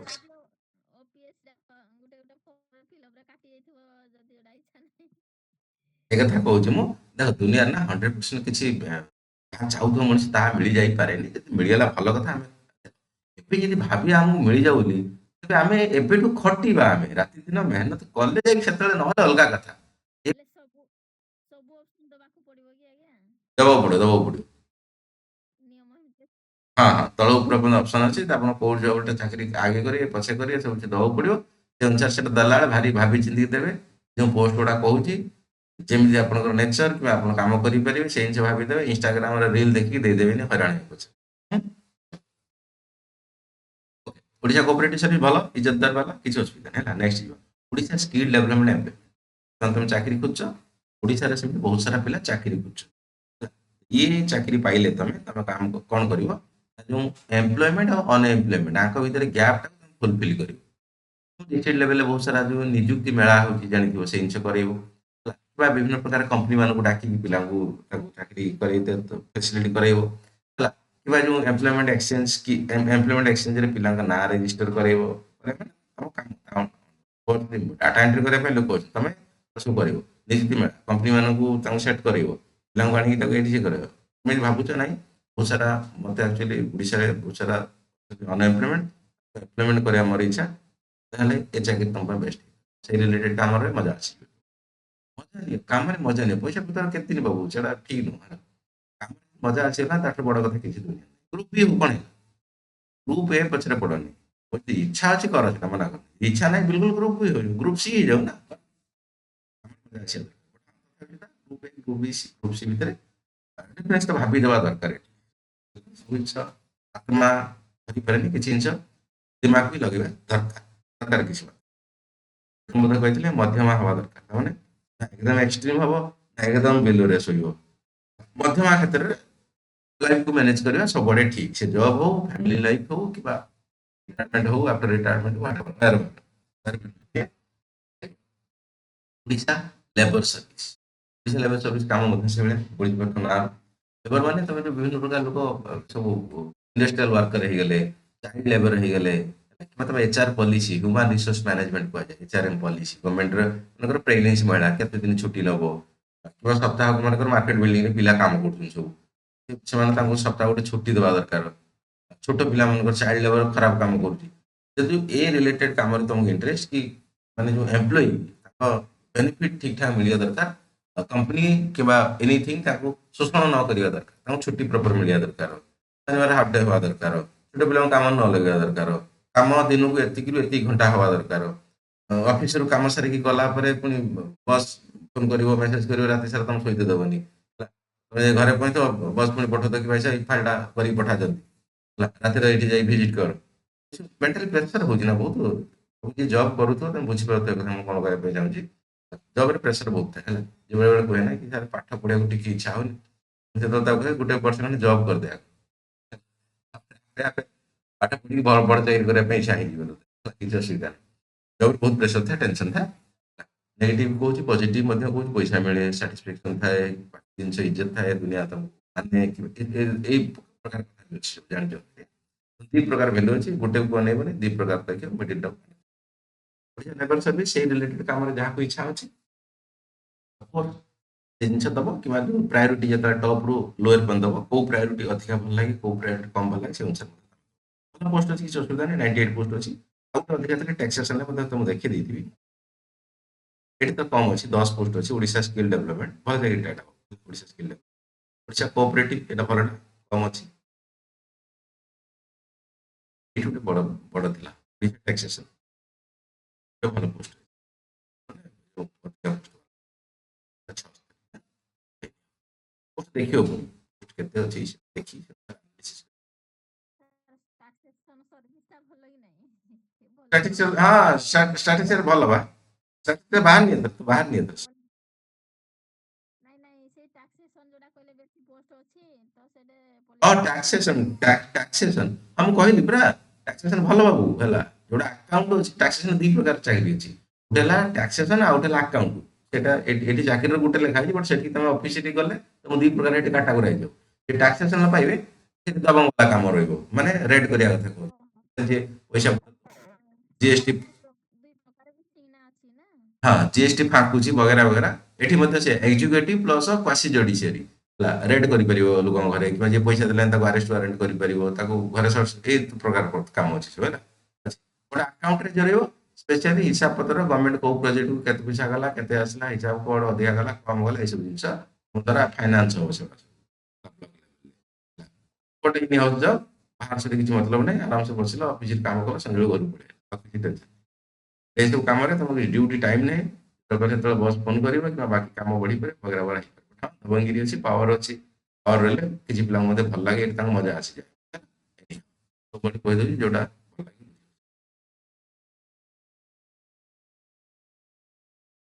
ଏଠି ଗୋଟେ ପରେ ଓଡ଼ିଶା ଓଡ଼ିଶା ଇଏ ଭଲ ଜବ୍ ରହିଛି ଓଡ଼ିଶା ଏକ୍ସାଇଜ୍ ଇଏ ବି ଦବଙ୍ଗିରି ବାଲା ଚାକିରି ଗୋଟେ ପୋଲିସ ଚାକିରି ନୁହଁ ଗୋଟେ ପୁଲିସ ଭଳିଆ ଦବଙ୍ଗିରି କାମ ହେଲା ଏକ୍ସାଇଜ୍ ମାନେ ବୁଝିପାରୁଥିବ ହେଲା ନାର୍କୋଟିକ୍ସ ଯାହାଦ୍ୱାରା କଥା କହିଛି ଯେ ମଦ ଦୋକାନ ଗଞ୍ଜେଇ ଦୋକାନ ମାନେ ଯୋଉ କଣ ସବୁ ହେଲା ବାକି ଡ୍ରଗ୍ସ କଥା କୁହାହଉଛି ହିରୋଇନ ଚରସ ହେଲା ମଦର ଲାଇସେନ୍ସ କିଏ ନେଇଛି କିଏ ଚୋରା ମଦ ବିକୁଛି କିମ୍ବା କଣ ବଗେରା ବଗେରା କରୁଛି ଧରପକଡ଼ ଇଏ ସିଏ ରେଡ୍ କରିବା ଏଇସବୁ ଜିନିଷ ବଡ଼ ବଢ଼ିଆ ଟିମ୍ ଯିବେ ଓଡ଼ିଶା କନେଷ୍ଟବଳ ବାହାରୁଛି ପୋଷ୍ଟ କନେଷ୍ଟବଳ ଆସି ଆଙ୍କ ସହିତ ଫିଟ୍ କରାହବ କି ଭାଇ ସାହେବ ତମକୁ କିଛି ଗୋଟେ ଗ୍ରୁପ ଦିଆହବ ରେଡ୍ ମାରିବ ଇଏ ଫିର୍ ଦେଖା ଦେଖି କରିବ ଭଲ ପୋଷ୍ଟ କମ୍ ବାହାରୁଛି 6ଟା ବାହାରୁଛି ଆଜ୍ଞା ମୁଁ ସେ କଥା କହିଲି କ୍ରିମିନାଲ କ୍ରାଇମ ବାକି ଯୋଉ ୱାଇନ୍ ସପ୍ এই রিলেটেড কাম নার্কোটিক্স এই রিলেটেড কামରେ ଯାହାକୁ ପସନ୍ଦ ସେ ଯିବ ବୁଝିହଉଛି କଥା ଏଠି ମଧ୍ୟ କିଛି ଟାଇମିଂ ନାହିଁ ବଗେରା ବଗେରା କଥା ନାହିଁ ସବୁ ଦବଙ୍ଗିରି ଅଛି ଦେନି ଆଉ ତମକୁ ଯଦି ଭଲ ଲାଗେ ସେ ଚାକିରି ଦେବ ଅଦରୱାଇଜ ନହେଲେ ପୁଣି ଫସିଯିବ କାହାକୁ ଶୁଣିକି କିଛି କରିବ ନିଜ ଆତ୍ମାକୁ ପଚାର ମୁଁ କଣ କୋଉ ଭଳିଆ ଲୋକ ତମମାନଙ୍କର ଶାନ୍ତ ଶିଷ୍ଟ ଲୋକ ତମ ଭଲ ଲାଗେନି ଏଠୁ ଯିଏ ତାର ଯିଏ ତାର ମଦ ବିକୁଛି ବିକୁ ମୋର ସେତେ କିଛି ମତଲବ ନାହିଁ ତମେ ଦେଇ ଚାକିରି ନେଇଯାଇଛ ଜୀବନ ସାରା କାନ୍ଦିବନି ଏଇଠି ଯାଇକି ମଦ ଗୋଡେଇବ ରାତିରେ କୋଉଠି ମଦ ଦୋକାନ ଯାଇକି ତାଙ୍କୁ ହେଲା ରେଡ୍ କରିବ 1000 ପ୍ରକାର କଥା ସେଗୁଡ଼ା ଭଲ ଲାଗେ ଭଲ ଲାଗେ ତମେ କାହିଁକି ଯିବ ବଟ୍ ଏଗେନ୍ ଯାହା ଭଲ ଲାଗେ ଦବଙ୍ଗିରି ଭାଇ ସାହେବ ଧରିବି କାମକୁ ତ ଧରିବି ଛାଡ଼ିବି ବୁଝି ହଉଛି କୋଉ ପ୍ରକାର ଅଛି ଯାହା କରିବା କଥା ଓଡ଼ିଶା ଟୁରିଜିମ୍ ଇଏ ମଧ୍ୟ ନଥିଲା ଓଡ଼ିଶା ଜବରେ ଆମର କଣ ଅଫିସରେ ଜାଣିଛି ଭଲ କ୍ୟାମ୍ପିଂ ତମର ଯୋଉ ବିଭିନ୍ନ ପ୍ରକାର ସବୁ ଫେୟାର ପଡୁଛି କୋଣାର୍କ ଫେଷ୍ଟିଭାଲ ପୁରୀ ଫେଷ୍ଟିଭାଲ ତମର ଏଇ ଯୋଉ ଲିଙ୍ଗରାଜ ଏଠି ରାଜଧାନୀ ଫେଷ୍ଟିଭାଲ ଯୋଉ ଭୁବନେଶ୍ୱରରେ କବିଟ ପାଖରେ ଗଭର୍ଣ୍ଣମେଣ୍ଟ ରିଲେଟେଡ୍ ପ୍ରୋଗ୍ରାମ କିମ୍ବା ତମେ ଯେକୌଣସି ଡିଷ୍ଟ୍ରିକ୍ଟରେ ରହିବ ମନେକର ଚିଲିକାରେ ରହିଲ ଚିଲିକା ଡେଭଲପମେଣ୍ଟ ପୁରୀ ରହିଲ ପୁରୀ କୋଣାର୍କ ସାତପଡ଼ା ଯାହା ଏଇ ସବୁ ଡେଭଲପମେଣ୍ଟ ବାଲେଶ୍ୱର ରହିଲ କ୍ଷୀରଚୋରା ଗୋପୀନାଥ କିମ୍ବା ସେ ବାକି ଯୋଉ କଥା ଅଛି ହେଲା ସମ୍ବଲପୁର ରହିଲ ବାକି ଯାହା ASI survey archaeological survey of India ଇଏ ରିଲେଟେଡରେ ତମ ଡିଷ୍ଟ୍ରିକ୍ଟରେ କେମିତି ଟୁରିଷ୍ଟ ଫୁଟଫଲ ଅଧିକା ପଡିବ ପାନ୍ଥ ନିବାସ କେମିତି ଠିକ ଠାକ ହବ ଟୁରିଷ୍ଟ ମାନଙ୍କୁ ଖାଇବା ପିଇବା ମଜା ମସ୍ତି ନାଚ ଗୀତ ଯୋଉ ଠିକ ଠାକ ଲାଗିବ ଭଲ ଚାକିରି ଆଜ୍ଞା ତମେ ଯଦି ସେଇଭଳିଆ ନେଚର ଅଛି ମଜା ମସ୍ତିଆ ଲୋକ ତମେ ବୁଲାବୁଲିରେ ତମକୁ ସଉକ ଅଛି ବା ସେଇଭଳିଆ ଲୋକ ଆସନ୍ତୁ ମେଳା କର ହଉ ଗୋଟେ ନାଚ ଗୀତ ଚାଲୁ ଡ୍ୟାନ୍ସ ଫ୍ୟାନ୍ସ ଚାଲୁ କି ମଜା ମସ୍ତି ଚାଲୁ ତ ପୋଷ୍ଟ ଦେଇପାରିବ ଭଲ ପୋଷ୍ଟ ଭଲ କିଛି ଅସୁବିଧା ନାହିଁ ହେଲା ତମ ନେଚର ଥିବା ଦରକାର ସେ ନେକ୍ସଟ ସାର୍ ଆଜ୍ଞା ମ୍ୟାଡ଼ାମ ସାର୍ ଏଇ ଯୋଉ ଡିଏସପି ଯୋଉ ବଡଜିଲାର ଜବ୍ଟା ସାର୍ ଓଡିଶାରେ ଯେତିକି ପୋଲିସ ଅଛନ୍ତି ଫାୟାର ବୋଧେ ପୋଜିସନଟା ଓଡ଼ିଶାରେ ଯେତିକି ପୋଲିସ ଅଛନ୍ତି ବୁଝିପାରିଲିନି ମାନେ ଓଡିଶାରେ ଯେତେ ପୋଲିସ ଅଛନ୍ତି ଯୋଉ କନେଷ୍ଟବଳ ହାବିଲଦାର କି ଏସଆଇ ସବ ଇନ୍ସପେକ୍ଟର ମାନେ ଡିଏସପି ଟା କଣ ସାର୍ ଜାଣିପାରିଲିନି ଷ୍ଟେପ ହଁ ଡିଏସପି ଟା ମୁଁ କହିଲି ନା ଦେଖନ୍ତୁ ଆପଣ ଯଦି ତଳୁ ଯିବି ମୁଁ ସେମାନଠୁ ଉପରେ ନା ମୁଁ ତଳେ? କହୁଛି ଶୁଣି ଦିଅନ୍ତୁ पुलिस रैंकिंग कथा कहब जेनेराली तुम होम गार्ड कथा कह चलू से जो घरे जगुଛନ୍ତି कि बाकी नेता मंत्री जगुଛନ୍ତି दिनକୁ ତାଙ୍କର କେତେ 300-400 ଟଙ୍କା ନା କ'ଣ ଡ୍ୟୁଟି କଲେ ପଇସା ନହେଲେ ପଇସା ନାହିଁ ହଜାର ଥର ତାଙ୍କର ଷ୍ଟ୍ରାଇକ୍ ଫ୍ରାଇକ୍ ହେଉଛି ସେଇଟା ସବୁ ହାବିଲଦାର ଫାବିଲଦାର ହେଲା ଆମର ଯେଉଁ କ'ଣ ହୋମଗାର୍ଡ ଲେଖା ହେଇଥିବ ତାଙ୍କ ଗେଞ୍ଜି ତାଙ୍କ ଯେଉଁ ସାର୍ଟ ଉପରେ ଲେଖା ହେଇଥିବ ହେଲା ଛଡ଼ା ଆଉ କିଛି ନାହିଁ ମାନେ ତାଙ୍କର ଟିକେ ମାନେ ରେସପେକ୍ଟ ପୋଜିସନ୍ କମ୍ ତାଙ୍କୁ ହେଲା ତାଙ୍କୁ ଯଦି ବାଡ଼େଇ ଦେବ 2-4 ଚାପୁଡ଼ା ସେ ବି କିଛି କରିବେ ତାଙ୍କ ପାୱାର କିଛି ନଥାଏ ହେଲା ସେମାନେ ବହୁତ ସାରା ଏକ୍ସପ୍ଲୋଏଟ୍ ହୁଅନ୍ତି ଟର୍ଚର ହୁଅନ୍ତି ଉଡ଼ାଇ ନିଅ ଏମିତି କିଛି କଥା ଲେଖିବ ନାହିଁ ପରୀକ୍ଷାରେ ମୁଁ ତୁମକୁ ଯେହେତୁ ଷ୍ଟୁଡେଣ୍ଟ ମୁଁ ତୁମକୁ ରିଆଲିଟି କଥା କେତେଟା କହିଦେବି ବଟ୍ ସେମିତି ତୁମେ ଏକ୍ଜାମ୍ ଖାତାରେ ଲେଖିବନି ଉଡ଼ାଇ ନିଅ ତାପରେ ତୁମର କନେଷ୍ଟବଳ କଥା କହୁଛି କନେଷ୍ଟବଳ ହେଲା କି ପୁଲିସରେ ଲୋଏଷ୍ଟ ଲେଭେଲ୍ ତାଙ୍କର ପାୱାର ଅଛି ବାନ୍ଧିକି ନେଇଯିବ ଦରକାର ପଡ଼ିଲେ କନେଷ୍ଟବଳ ତୁମେ ସିନା ଦେଖୁଛ ବଟ୍ ତାଙ୍କ ପାୱାର ଅଛି ହେଲା ଗୋଟେ ଯେଉଁ ହୋମଗାର୍ଡ ତାଙ୍କୁ ରିଜେକ୍ଟର ମାରିଦେବ ସେ କିଛି କରିପାରିବେ ତାର ପାୱାର ହିଁ କିଛି ନାହିଁ ହେଲା ହୋମଗାର୍ଡ ଜଗିବା କଥା ତାଙ୍କ ଖାଲି କନେଷ୍ଟବଳ ତାଙ୍କ ହାତରେ ପାୱାର ଅଛି ଦରକାର ପଡ଼ିଲେ ସେ ବାନ୍ଧିକି ନେଇଯିବେ ହ୍ୟାଣ୍ଡକପ୍ ପକେଇକି ହେଲା କନେଷ୍ଟବଳ କଥା ହେଲା ତ ସେ ASI କଥା କୁହାହେଉଛି ଆସିଷ୍ଟାଣ୍ଟ ସବ୍ ଇନ୍ସପେକ୍ଟର କଥା କୁହାହେଉଛି ହେଲା ତାପରେ ଉପରେ DSP ବହୁତ ଉପରେ rank one service SP additional SP ହେଲା ତା ତଳେଟା DSP ତା ମାନେ DSP ହଉଛି ମାନେ ଭାବିକି ଚାଲ 10-15 ବର୍ଷ ଭିତରେ SP ହେଇଯିବ SP ମାନେ ବୁଝିପାରୁଛ ତ ପୁରା ଡିଷ୍ଟ୍ରିକ୍ଟର କ'ଣ କଥା SP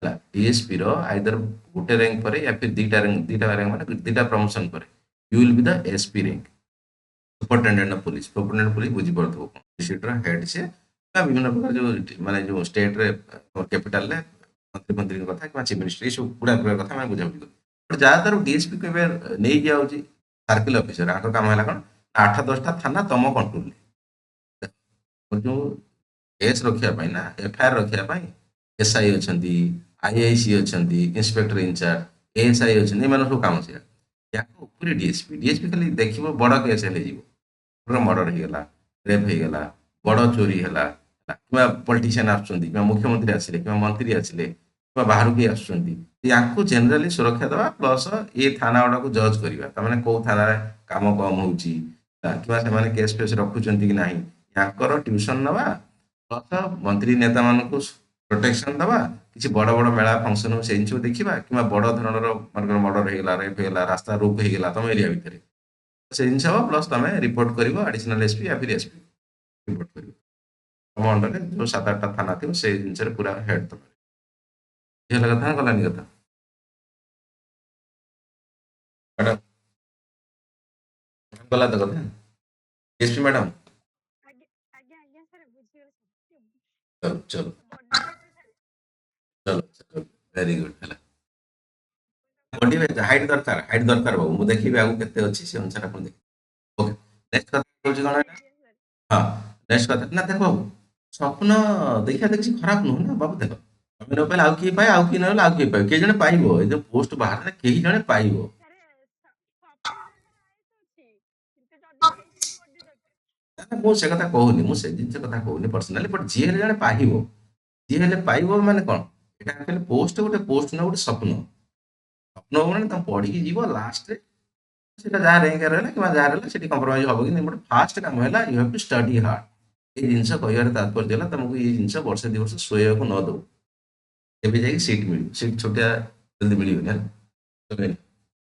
ଦେନ୍ କ'ଣ ଏଠି ରହିଲା ଓଡ଼ିଶା ତମର ୱେଲଫେୟାର ସର୍ଭିସ ଇଏ ଭଲ ଚାକିରି ମଧ୍ୟ ଯିଏ ଟିକେ ମାନେ କ'ଣ ଦାନ ଧର୍ମୀ ବା ଲୋକ ଗରିବ ଲୋକଙ୍କର ଦୁଃଖ ସହିପାରେନି ଏଇ ସେଭଳିଆ କାମ ତାମାନେ SC ST ହେଇଗଲା ସ୍କୁଲ ଏ ଯେଉଁ ବିଭିନ୍ନ ପ୍ରକାର ସବୁ ତମର ବନ ବିଦ୍ୟାଳୟ ନହେଲେ ଆଶ୍ରମ ସ୍କୁଲ ଗଭର୍ଣ୍ଣମେଣ୍ଟ ଯେଉଁ SC ST ସ୍କୁଲ ତାଙ୍କର ହଷ୍ଟେଲ କିମ୍ବା SC ST ଡେଭଲପମେଣ୍ଟ କମ୍ୟୁନିଟି କିମ୍ବା ମୁସଲିମ କମ୍ୟୁନିଟି ଡେଭଲପମେଣ୍ଟ ହେଲା ଯେ ପିଛଡ଼ା ବର୍ଗର ଲୋକ ସେମାନଙ୍କର ବଢ଼ୋତ୍ରୀ ପାଇଁ ଯେଉଁ କାମ ଦରକାର ଗୋଟେ ଡିଷ୍ଟ୍ରିକ୍ଟ ଲେଭେଲ କିମ୍ବା ବ୍ଲକ ଲେଭେଲ ତମେ ତାକୁ ସବୁ କରିବ ଆନାଲିସିସ୍ କରିବ ତାଙ୍କ ପାଇଁ ପ୍ରୋଗ୍ରାମ କରିବ ଅସୁବିଧା ହେଲେ ମଧ୍ୟ ତାଙ୍କୁ ଦେଖିବ କିଏ କରପସନ କଲା ଫର୍ଜି କଲା ହେଲା ପାୱାର ଭଲ ଅଛି ଭଲ ଚାକିରି ତମକୁ ମାନେ ଲୋକଙ୍କର ସେବାରେ ଲାଗିବ ସେଭଳିଆ କାମ ପୋଷ୍ଟ କିଛି ଖରାପ ନାହିଁ 16 ପୋଷ୍ଟ ଅଛି ଠିକ ଠାକ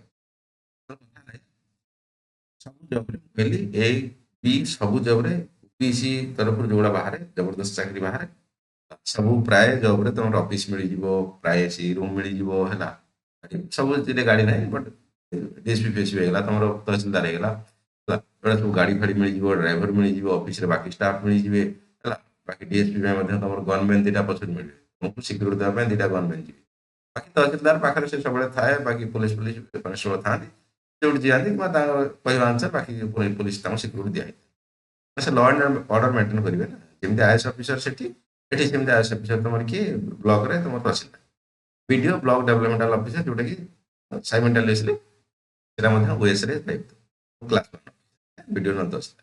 ଯୋଉ କହିଲି ଓଆରଏସ୍ କଥା, ଓଡିଶା ରେଭିନ୍ୟୁ ସର୍ଭିସ, ଇଏ ମଧ୍ୟ ତମର ବଢିଲେ ମାନେ ପ୍ରମୋସନ ହେଲେ ଏ ମଧ୍ୟ ତମେ ଯାଇକି ପହଞ୍ଚିବ କୋଉଠି ନା ସେଇ ବିଡିଓ ନ ତହସିଲଦାର। ହେଲା କଥା।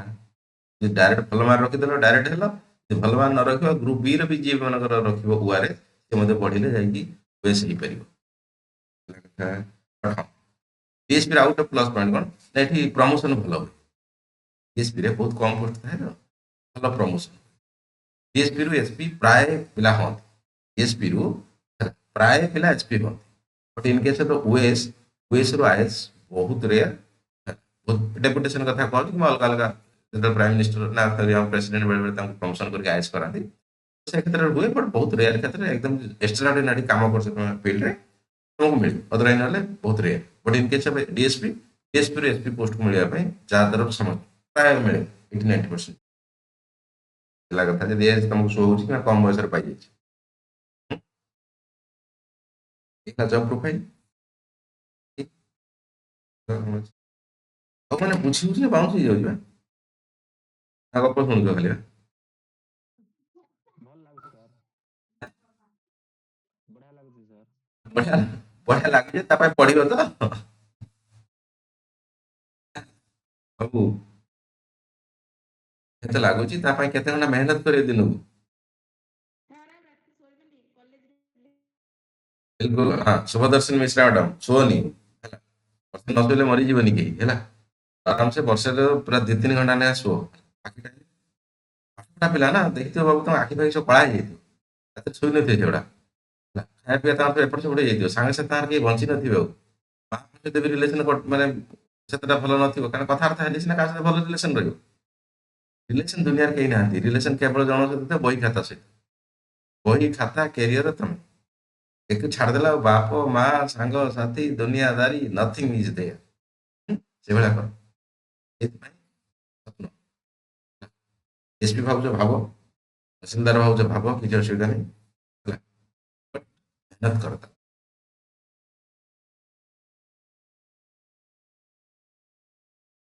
ଏ ବୁଝିବା ଗୋଟେ ପୋଷ୍ଟ ଅଛି, ଇଏ ବି ଭଲ ହେଲା, କହନ୍ତି ଏଠି କୁଆଡେ ତାଙ୍କୁ ଅଧିକା ମିଳିଯାଏ, କଣ କହିଲ ଉପରି ମିଳିଯାଏ ପିଲା କହନ୍ତି, ମତେ ଜଣା ନାହିଁ କଥା, ଡିପାର୍ଟମେଣ୍ଟ ସହିତ ବଟ୍ ଏନିହାଉ ଓଡିଶା ଟ୍ରାନ୍ସପୋର୍ଟ ସର୍ଭିସ କଥା କୁହାହଉଛି ହେଲା, ଫ୍ୟାକ୍ଟରିରୁ କାମ, ଏଠି ଚେକ୍ କିମ୍ବା ଯୋଉ ଯୋଉ ଆମ ଜାଗାଟା କଣ କହିଲ କମର୍ସିଆଲ ଭେହିକିଲ, ଟ୍ରାଫିକ ପୁଲିସ ସେମାନେ ତ ହେଲମେଟ ଚେକ୍ କରିବେ, ବାକି କାର ସିଟ୍ ବେଲ୍ଟ ଦେଖିବେ, ଏମାନଙ୍କ କାମ ସେଇଆ। ମାନେ ତମ ଗାଡିର ଭ୍ୟାଲିଡିଟି ନାହିଁ, ତମେ ଚଲଉଛ, ଓଭରଲୋଡିଂ କରୁଛ, ସ୍ପିଡରେ ଗାଡି ଚଲଉଛ, ତାମାନେ ହାଇ ଲେଭେଲ ଜିନିଷଟା ଏମାନେ ଧରିବେ। ସେ ସିଟ୍ ବେଲ୍ଟ ହେଲମେଟ ଏମାନେ ଚେକ୍ କରିପାରିବେ, କିଛି ବଡ କଥା ନୁହେଁ, କରିପାରିବେ। ସିଟ୍ ବେଲ୍ଟ ଇଏ ଟ୍ରାଫିକ ପୁଲିସ ବାଲା କରିବେ, ଲୋୟର ବାଲା, କି ଟିକେ ହାୟର ବାଲା, ଓଡିଶା ଟ୍ରାନ୍ସପୋର୍ଟ ସର୍ଭିସ ଅଣ୍ଡରରେ ଯୋଉ ଚାକିରି ତମକୁ ମିଳେ, ହାୟର ଲେଭେଲରେ ଯୋଉ ଧରପକଡ଼ କଥା କୁହାଯାଉଛି, ସେଥିରେ ତମକୁ ଡିପାର୍ଟମେଣ୍ଟ ମିଳେ। ଇଏ ମଧ୍ୟ କୋଉଠି ନା କୋଉଠି ସେଇ ଯୋଉ ଏକ୍ସାଇଜ ଡ୍ୟୁଟି ଭଳିଆ ଦବଙ୍ଗିରି, ଇଏ ମଧ୍ୟ ସେ ଦବଙ୍ଗିରି ଚାକିରି ହେଲା। ତେଣୁ ଯାହାକୁ ଦବଙ୍ଗିରି ପସନ୍ଦ ତ ସେ ଦବଙ୍ଗିରି ଯିବ, ଯାହାକୁ ଶାନ୍ତଶିଷ୍ଟ ପୁରା ଏକଦମ ଭଦ୍ର ନମ୍ର ଦରକାର ଦବ, ଯାହାକୁ 10ଟାରୁ 4ଟା ଅଫିସ ବାକି ତାପରେ ରହିପାରିବ ନାହିଁ, ଆକାଉଣ୍ଟ ଫାକାଉଣ୍ଟ ରିଲେଟେଡ କାମରେ ଦବ ହେଲା, କିମ୍ବା କୋଅପରେଟିଭ ସର୍ଭିସ ଦବ। ବାକି ଦବଙ୍ଗିରି ଯାହାକୁ ପସନ୍ଦ, ନେତା ପଲିଟିସିଆନ ମାନଙ୍କୁ ପିଟାପିଟି କରିକି ସାବାଡ କରିବ ନା, ପଲିଟିସିଆନ ନାହିଁ, କ୍ରିମିନାଲ କ୍ରିମିନାଲ ମାନଙ୍କୁ ପିଟି ପିଟାକି ସାଇଡ କରିବ, ନେଇପାରେ ଡିଏସପି ହେଲା, କିମ୍ବା ଏକ୍ସାଇଜରେ କିମ୍ବା ବାକି ଯୋଉ କଥାରେ ହେଲା, ଟାକ୍ସେସନ ମଧ୍ୟ ସେଇଭଳିଆ ହେଲା, ସେଥିରେ ମଧ୍ୟ ଦବଙ୍ଗିରି କଥା ଅଛି, ଟାକ୍ସେସନ ରେଟ୍ କରିବା କଥା, ଜିଏସଟି ଫିଏସଟି ଏଗେନ୍ ହେଲା, ଡିପେଣ୍ଡ କରୁଛି ତମ ନେଚର କଣ ସେଟାକୁ ଫାଷ୍ଟ ଦେଖିବ, ଚାକିରି କଣ ନେଚର ସେଟା ଦେଖିବା ପୂର୍ବରୁ ତମ ନିଜ ନେଚର ଦେଖିବ। ସବୁଥିପାଇଁ ପାଠ ପଢିବା ଦରକାର ଷ୍ଟାର୍ଟିଂରୁ, ପାଠ ପଢି ସାରିଲା ପରେ ଯଦି ଲାଷ୍ଟରେ କଣ ଏପଟ ସେପଟ ହେଲା କିମ୍ବା ତମ ଚଏସରେ ମିଳିଲା ନାହିଁ, ସେତେବେଳେ ଆଗ ପଛ ନିହାତି କରିଦେବା ଦରକାର। ଏକଦମ ନୁହେଁ ଯେ ପୁରା ଏକଦମ ମୁଁ ପୁରା ଏକଲବ୍ୟ ବସିଛି ପୁରା ଆଙ୍ଗୁଠି କାଟିବି ଦେବି, ସେମିତି କଥା ହେଇପାରିବନି।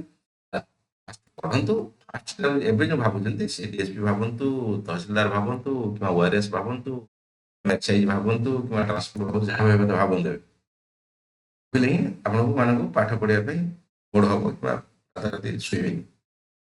ପୁରା ରାତାରାତି ନ ଶୋଇବେ, ସେମିତି କାମ କରନି, ଦେହ ଖରାପ ହବ। ଜିନିଷ ପାଇବେନି। ଶୁଅ 6 ଘଣ୍ଟା ଶୁଅ, ବାକି କିଛି ହବନି। ଦିନ ଯଦି ଦରକାର ପଡୁଛି ଅଧଘଣ୍ଟା ଖାଲି ଟିକେ ପଡ଼ିଯାଅ, ମାଇଣ୍ଡ ଫ୍ରେଶ ରିଫ୍ରେଶ ମାରିଦିଅ, ବସ। ଇଏ ହେଲା କଥା। ଯଦି ଜବ୍ ଯିଏ କରୁଛି ସେ ଅନୁସାରେ ଜବ୍ ଅନୁସାରେ ତମ ପର୍ସନାଲ ଟାଇମ୍ ହିସାବ କରିକି କାଲକୁଲେସନ କର କେତେ ଘଣ୍ଟା ମୁଁ ପଢିବ। ସବୁ ଜିନିଷ ସର୍ଟ ନୋଟ୍ ନିଜେ ତିଆରି କର, କ୍ୱେଶ୍ଚନ ଲେଖିବା ପ୍ରାକ୍ଟିସ କର, ଡାଇଗ୍ରାମ ମ୍ୟାପ ମାଧ୍ୟମରେ ଆନ୍ସରକୁ ଲେଖିବାକୁ ଚେଷ୍ଟା କର, ହେଲା ୟୁନିକ୍ କିଛି କର, ତେବେ ଯାଇକି ସ୍ୱପ୍ନ ପୁରା ହେଇଯିବ। କିଛି ଅସୁବିଧା ନାହିଁ, ଚଲେଇ ନିଅ। ଏଇଟା ପୁରୁଣା ନୋଟିସଟା, ତା ଉପରେ ଯୋଉ ଏଡ୍ କରାହେଲା 14 ପାଖାପାଖି ପୋଷ୍ଟ 465 ହେଲା କଥା। ଏଇଟା ଫାଷ୍ଟ ଓଭର। ଲୋକ କଣ କହିଲେ ନ୍ୟୁଜରେ ଆସିକି, ବିନା ବରରେ ବରଯାତ୍ରୀ କେମିତି ଯିବା, ବିନା ଓଏସରେ ଓଏସ ପରୀକ୍ଷା କେମିତି ଦେବା। ମାଝି ବାବୁ ସାଙ୍ଗେ ସାଙ୍ଗେ ଚିଠି ଲେଖିଲେ ଓପିଏସସି କୁ, ବାହାରିଲା 14ଟା, ଓଆରଏସ ବହର ଜବରଦସ୍ତ ପିଲା ସବୁ ଚାହୁଁ ଖୁସି। ଦିନ ଖୁସି ହେଲେ ତାର ପୁଣି ଶୋଇପାରିଲେ, ଥଣ୍ଡା ପଡିଛି ବୋଲି। ଯୁକ୍ତ କଥା, ଚଲେଇ ନିଅ। ଶୋଇ ନ ଦେବା ଦରକାର, ଶୋଇ ନ ଦେବା ଦରକାର। ଏପିଜେ ଅବଦୁଲ କାଲାମ ବୋଧେ ଶୁଣିଥିବ କଥା।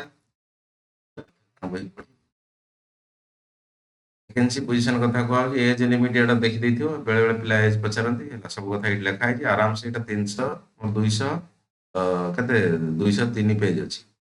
ଏ ଫାଇଲଟାକୁ ମୁଁ ପଠେଇଦେବି ଆଜି ତମକୁ, ତାକୁ ଡିଟେଲସ ପଢିବ। ହଜାର ପ୍ରକାର ଲୋକ ୟୁଟ୍ୟୁବର ହଜାର ପ୍ରକାର ଅଲଗା ଅଲଗା ଭିଡିଓ ବନାନ୍ତି, ସେଟା କିଛି ଦେଖିବା ଦରକାର ନାହିଁ। ଏଇଟାକୁ ଆରାମସେ ବସିକି ପଢିବ। ଆର ମୁଖ୍ୟ ହେଲା 50-60 ପେଜ, ତାପରେ ସବୁ ଅପସନାଲରେ କଣ ସିଲାବସ ସେଗୁଡା ଦିଆହେଇଛି। 50-60 ପେଜ ପଢିବା ପାଇଁ କେତେ ହେଲା, 2 ଘଣ୍ଟା 3 ଘଣ୍ଟା ଲାଗିବ। ଆରାମସେ ଭିଭିଡଲି ବସିକି ପଢିବ। ବହୁତ ସାରା ସ୍ୱପ୍ନ ମଧ୍ୟ ଦେଖାଯାଏ ପିଡିଏଫରୁ, ବହୁତ ସାରା କଥା ତା ଭିତରେ। ଚେଷ୍ଟା କରିବ ପଢିବା ପାଇଁ 50-60, ନିଜ ଅନ୍ତରାତ୍ମା ସହିତ ପଢିବେ। ଏଗୁଡା ପଢିକି ଭାବିବ।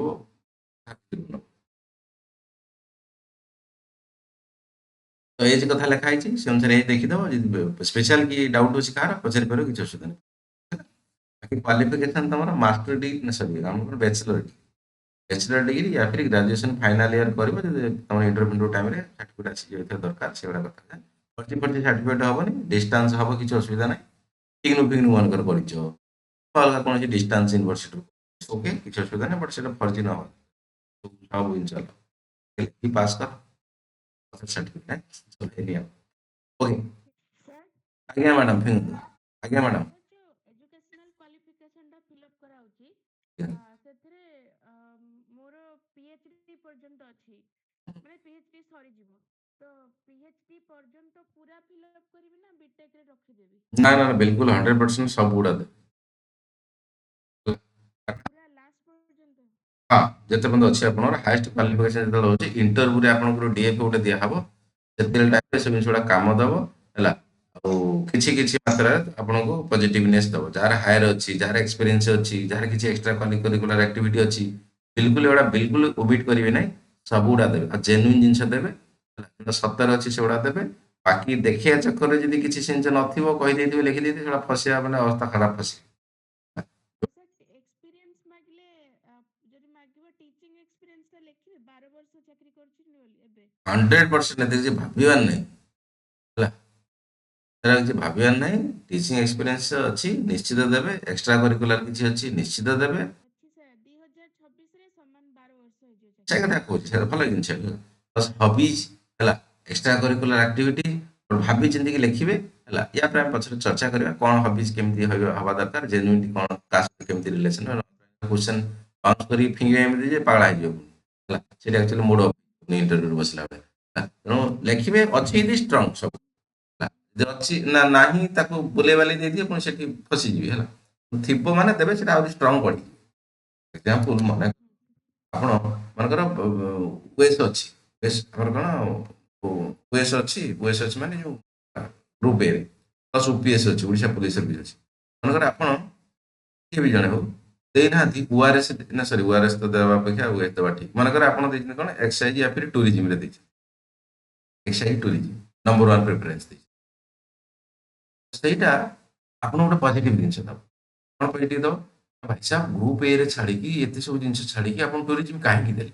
ଷ୍ଟ୍ରଙ୍ଗ ପଏଣ୍ଟ ଆପଣଙ୍କ ପାଖରେ ଅଛି ମୁଁ ଏଇଥିପାଇଁ ଚାହୁଁଛି ଟୁରିଜିମରେ ଏଇ ପ୍ରକାର ଡେଭଲପମେଣ୍ଟ କରିବା ପାଇଁ ଓଡ଼ିଶା ଟୁରିଜିମ ଆଣିବା ପାଇଁ ପୁରୀ ଭଳିଆ ଜାଗାକୁ ଡେଭଲପମେଣ୍ଟ କରିବା ପାଇଁ ଯାହା ବି ଆପଣ ମନ ଥିବ ଯଦି ଫିଙ୍ଗି ଫୁଙ୍ଗାଇ ସାଇଡ୍ କରିଦେଲେ ଯିଏ ବସିଥିବ ଏଠି ପେନାଲ ଚାକିରି ପକ୍କା ତମର ହବ କଥା ବୁଝୁଛି? ତେଣୁ ଯୋଉ ଜିନିଷଟା ଆପଣ କହିବେ ଆପଣଙ୍କୁ ନିଜେ ଆପଣ ପ୍ରୁଭ୍ କରିବେ କଥା ହେଲା ସେ କଥା କାହା ସହିତ ମତଲବ କିଛି ନାହିଁ ହଜାର ପ୍ରକାର ଲୋକ ଅଲଗା କାରଣ ପ୍ରତ୍ୟେକ ଲୋକଙ୍କର ସିଚୁଏସନ ଅଲଗା କିଏ ଗ୍ରାଜୁଏସନ କୋଉଠି କରିଛି ବା କାହାର ଗ୍ରାଜୁଏସନ କ'ଣ ଫିଲ୍ଡରେ ଅଛି କିଏ ପିଜି କୋଉ ଫିଲ୍ଡରେ କରିଛି ଏକ୍ସପିରିଏନ୍ସ କୋଉ ଫିଲ୍ଡରେ ଅଛି ତାକୁ କେମିତି ଇଚ୍ଛା ହେଲା ସେ ତହସିଲଦାର ବନିବା ପାଇଁ ଏକ୍ସାଇଜ ବନିବା ପାଇଁ ଯଦି ଏକ୍ଜାକ୍ଟଲି ରିଲେଟେଡ୍ ପଏଣ୍ଟରେ ଆପଣ ଠିକ୍ ଠାକ୍ ଜାଗାରେ ଠିକ୍ ଠାକ୍ ପଏଣ୍ଟ ଉଠେଇ ପାରିଲେ ନା ୟାଠୁ ବଡ଼ କିଛି ହେଇପାରିବ ସେଇ ଜିନିଷକୁ ସମୟ ପାଇକି ଛକା ମାରିବା ତାଙ୍କ ହାତରୁ ତମେ ପ୍ରିପେୟାର ରେଡି ଥିବ ତାଙ୍କ ମୁହଁରୁ ଯଦି ସେଭଳିଆ କିଛି କ୍ୱେଶ୍ଚନ ବାହାରିଗଲା ତମେ ଅଲରେଡି ପଢିକି ଯାଇଛ ଲେ ବେଟା ହେଲା ସେଠି କିରିଶ କାକା ନା ହେଇଯିବ ତାପରେ ଆଉ କଣ ଗଲେ ନା ମ୍ୟାଡାମ ଗଲେ ସାର୍ ଜବ୍ ପ୍ରିଫରେନ୍ସ ଅନୁସାରେ ବି କ୍ୱେଶ୍ଚିନ୍ ପଚାରନ୍ତି କି ଇଣ୍ଟରଭ୍ୟୁରେ? ବୁଝିପାରିଲିନି ମ୍ୟାଡାମ ଆଉଥରେ କୁହନ୍ତୁ ଜବ୍ ଯୋଉ ପ୍ରିଫରେନ୍ସ ଦେଇଥିବ ସେଇ ଅନୁସାରେ ବି ପଚାରନ୍ତି କି? 100% ମୁଁ କହିବି ସେଗୁଡା କହିବି ଆଗକୁ ଗଲେ ବିଲକୁଲ ସେଟା ପଚାରେ ଆପଣ ମନେକର ଗ୍ରୁପ ଏ ରେ କଥା ଅଛି ହେଲା ଗ୍ରୁପ ବି ରେ ମଧ୍ୟ ଦବଙ୍ଗିରି ଚାକିରି ଅଛି ଆପଣ ଛାଡି କାହିଁ ଟୁରିଜିମ ଦେଲେ ପଚାରିବେନି କାହିଁ ପଚାରିବେ ପଚାରିବେ ନା 100% ପଚାରିବେ କି ଏଇଟା କଣ ପାଇଁ ଆପଣ ରଖିଲେ କିମ୍ବା ମନେକର ଓଏସ୍ ଅଛି ସମସ୍ତେ ଦିଅନ୍ତି ଆପଣ ଡିଏସ୍ପି କାହିଁ ପକେଇଦେଲେ ତାର ପୋଲିସ ଚାକିରି କରିବା ପାଇଁ ଇନଷ୍ଟାଗ୍ରାମ ଦେଖିଥିଲି ଏମିତି ଷ୍ଟାଇଲ ମାରିକି ଯାଉଥିଲା ତ ଭଲ ଲାଗିଲା ବିଲକୁଲ ସେଗୁଡା କହିବେନି ହେଲା ସଲିଡ ରିଜନ ରଖିବେ ସଲିଡ ରିଜନ ରଖିବା ପାଇଁ ଆପଣ ବୁକ୍ସ ଗୁଡା ଭଲସେ ପଢିବା ଦରକାର ମାଇଣ୍ଡଟାକୁ ମେଚ୍ୟୁରିଟି ହେବା ଦରକାର ଜେନ୍ୟୁଇନ୍ ଆକ୍ଚୁଆଲି ଓଡ଼ିଶାରେ ପୋଲିସ ଡିପାର୍ଟମେଣ୍ଟ କ'ଣ ପ୍ରୋବ୍ଲେମ ରହୁଛି କିମ୍ବା ଇଣ୍ଟେଲିଜେନ୍ସରେ କ'ଣ ଇସ୍ୟୁ ରହିଛି ବା ଏଆଇ ସହିତ କେମିତି ପୋଲିସକୁ ଯୋଡ଼ା ହେଇପାରେ ବଗେରା ବଗେରା କଥାକୁ ନେଇକି ସଲିଡ ପଏଣ୍ଟ ମାରିବାର ଅଛି ସେ ଭାବିବ 5 ମିନିଟ୍ ତା ମୁଣ୍ଡ ଗରମ ହବା ଦରକାର ଫାଇନାଲ କଥା କହୁଛି ଚଲେଇ ନିଅ ସେ ବହୁତ ଏକ୍ସପିରିଏନ୍ସ ଲୋକ ତାଙ୍କ ମୁଣ୍ଡ ଗରମ ହବନି ଅବଶ୍ୟ ସେ ତମକୁ ଗରମ କରିଦେବେ ଚଲେଇ ନିଅ ଏକ୍ସାମିନେସନ ଫି କଥା ଏଠି ମେନସନ କରାଯାଇଛି ତ ବାସ୍ 700 ଟଙ୍କା ପଡୁଛି ବାକି ଏସି ଏସଟି ବୋଧେ ତମର ଫିଜିକାଲ ହ୍ୟାଣ୍ଡିକ୍ୟାପ୍ଟ ତାଙ୍କର ପଡୁନି ବାକି ତମର ଓବିସି ଏସସିବି ଓବିସି ମାନେ ଏସସିବିସି ଜେନେରାଲ ତାଙ୍କର ସମସ୍ତଙ୍କର ପଇସା ପଡୁଛି 700 ଟଙ୍କା ହେଲା ସେ ପଇସା ଦେଇକି ତାକୁ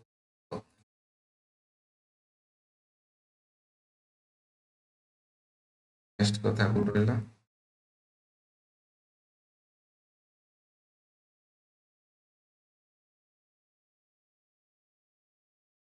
method of selection बाकी तमर एटा जो प्रिलिमिनरी कथा लिखा है 1/3 नेगेटिव मार्क फाइल लिखा समझते हम परीक्षा प्रैक्टिस करबा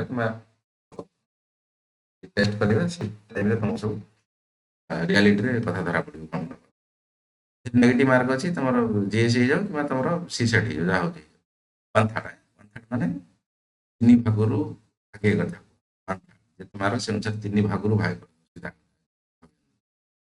कन्फ्यूजन बेला बेले बेले एथिरे कन्फ्यूजन किसी नहीं जेतिक मार्क अछि मनकर 2 मार्क अछि ताको 3 भाग कर दबो नोर भागे नेगेटिव मनकर 2.5 मार्क अछि ताको 3 भाग कर दो 3 और भागे 1/3 मेन एग्जामिनेशन रिटन एथिरे किसी नाही कोन नेगेटिव नेगेटिव लिखिया पड़िबो लास्ट रे अति मैक्सिमम खराब लिखले मास्टर शून्य दे दो या आ नेगेटिव कोन तो खाली 2-4टा क्वेश्चन शून्य रखले आ रैंकिंग हे परिबो नाही सीधा कथा से जानि जाछि कटिबो यदि 2-4टा क्वेश्चन शून्य पाइले गोटे 2टा क्वेश्चन शून्य पाइगला बस कथा खत्म मास्टर जानि आ जिंदगी रे पाइबो नाही जिंदगी माने ए वर्ष आ पर वर्ष पढ़ी के आसले भलसे पाई पारे 70% मार्क सब क्वेश्चन आने पे चेष्टा ठीक लिखियो केମିତି ଲେଖା ହବ କହିବି ଧୈର୍ଯ୍ୟ ଧର ସେଟା ଭିତରୁ ଯାଅ टेट एग्जामिनेशन ଲେଖା ହେଇ ଯାଇଛି ଭାବିସା ମନେ ढिला हबनी पिला अगेन ढिला होती ଯଦି सीधा सीधा टेंटाटिव माने हेई पारे से କଥା ଲେଖା ବୁଝିଲି ଯଦି सीधा सीधा ଲେଖା ହେଇ ଯେ ଡେଟଟା ତମେ କାହିଁକି ଭାବିବ 2 ମାସ ପରେ କରିବ ବୋଲି ବେଶୀ कर दउतला ଏବେ କରିବନି you have to complete all these things ତମେ ପୂର୍ବରୁ ସାରିବା ଦରକାର ବୁଝିଲେ କି ପ୍ରୋକାଷ୍ଟିନେସନ କୁ ବିଦା କର सीएस ପାଇଁ ପଢୁଛ ବାବୁ सिविल सर्विस ପାଇଁ ପଢୁଛ तो କାଲି ଆଜି ସେଟା ସବୁ ଆଜି ବିଦା କର ସେଟା ସବୁ ନିଆଁ ଲଗେଇ ଦିଅ ତା ଭିତରେ କାଟି କରିବା କଥା କେତେ ବର୍ଷ ଖାତା ପେନ୍ ଧରିକି ଲେଖିବା ଷ୍ଟାର୍ଟ समय सीमा मन रखिथिବ ତାହେଲେ ଆଉ 5 ମାସ ରହିଲା ସମୟ 5 ମନ୍ଥରେ କଣ କଣ ସାରିବ ବୁଝିପାରୁଥିବ ଏଥିକ୍ସ ଏସେ ପଢୁ ପଢୁ ପିଲାଙ୍କୁ 2 ମାସ ଲାଗିଯିବ ବୁଝିଲ ତ କଥା बाकी हाउ टू अप्लाई तो साइड की जीवो आई थिंक 20 तारीख पाखरु बोधे खुलुची बाकी ठाकुर डाकी पके पका दबो कथा कौन लिखा है କହିଦେବ ଆଜି ଯାଇକି ରାତିରେ ମୁଁ ପଠେଇଦେବି ଏବେ କ୍ଲାସ୍ ପରେ କହିଦେବ ସମସ୍ତେ ଆପଣଙ୍କ କଥା ଲେଖା ହେଇଛି, ଦରମାକୁ ଏତେ ଧ୍ୟାନ ଦେବନି, ଲେଖା ହେଇଛି, ଦରମା ଏତେ ଧ୍ୟାନ ଦେବନି,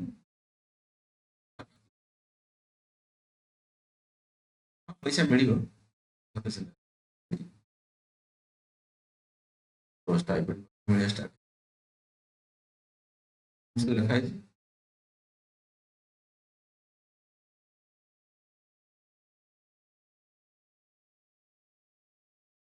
ସାର୍ ଓଡ଼ିଶା ଲେବର ସର୍ଭିସରେ କାହିଁ ପିଲା ଜଏନ୍ କରନ୍ତିନି ମୁଁ ଶୁଣିଥିଲି ଯେ। ଜଏନ୍ କରିବେନି କାହିଁକି, ଜଏନ୍ କରିବେ ସେମିତି ହେଲେ ପିଲା ଚାହୁଁଛନ୍ତି କେବଳ ଖାଲି ମାନେ ଓଏସ୍ ବାହାରୁ ପିଏସ୍ ବାହାରୁ ଓଏଫଏସ୍ ବାହାରୁ ଆମେ ଗ୍ରୁପ୍ ଏରେ ଜଏନ୍ କରିବା, ଜଏନ୍ କରିବେନି କାହିଁକି, ଜଏନ୍ କରିବେ। ଆପଣ ଯଦି ଲାଷ୍ଟ ଆସିକି ପାଳିରେ ପଡ଼ିବ ତ ଆପଣ ବି କରିବେ, କରିବେନି ଆପଣ ଛାଡ଼ିଦେବେ। ଆପଣ ଦେଇଥିଲେ ଚଏସ୍ ମନେକର ଓଏସ୍ ଦେଇଥିଲେ, ଓପିଏସ୍ ଦେଇଥିଲେ, ତାପରେ ଓଆରଏସ୍ ଦେଇଥିଲେ, ତାପରେ ଏକ୍ସାଇଜ ଦେଇଥିଲେ, ତାପରେ ଟାକ୍ସେସନ ଦେଇଥିଲେ କିମ୍ବା ଯାହା ବି ଦେଇଥିଲେ କିଛି ହେଲାନି, ଲାଷ୍ଟରେ ପକେଇଥିଲେ ଆପଣ ଲେବର ଲେବରରେ କରିବାକୁ ପଡ଼ିବ ବାଧ୍ୟ।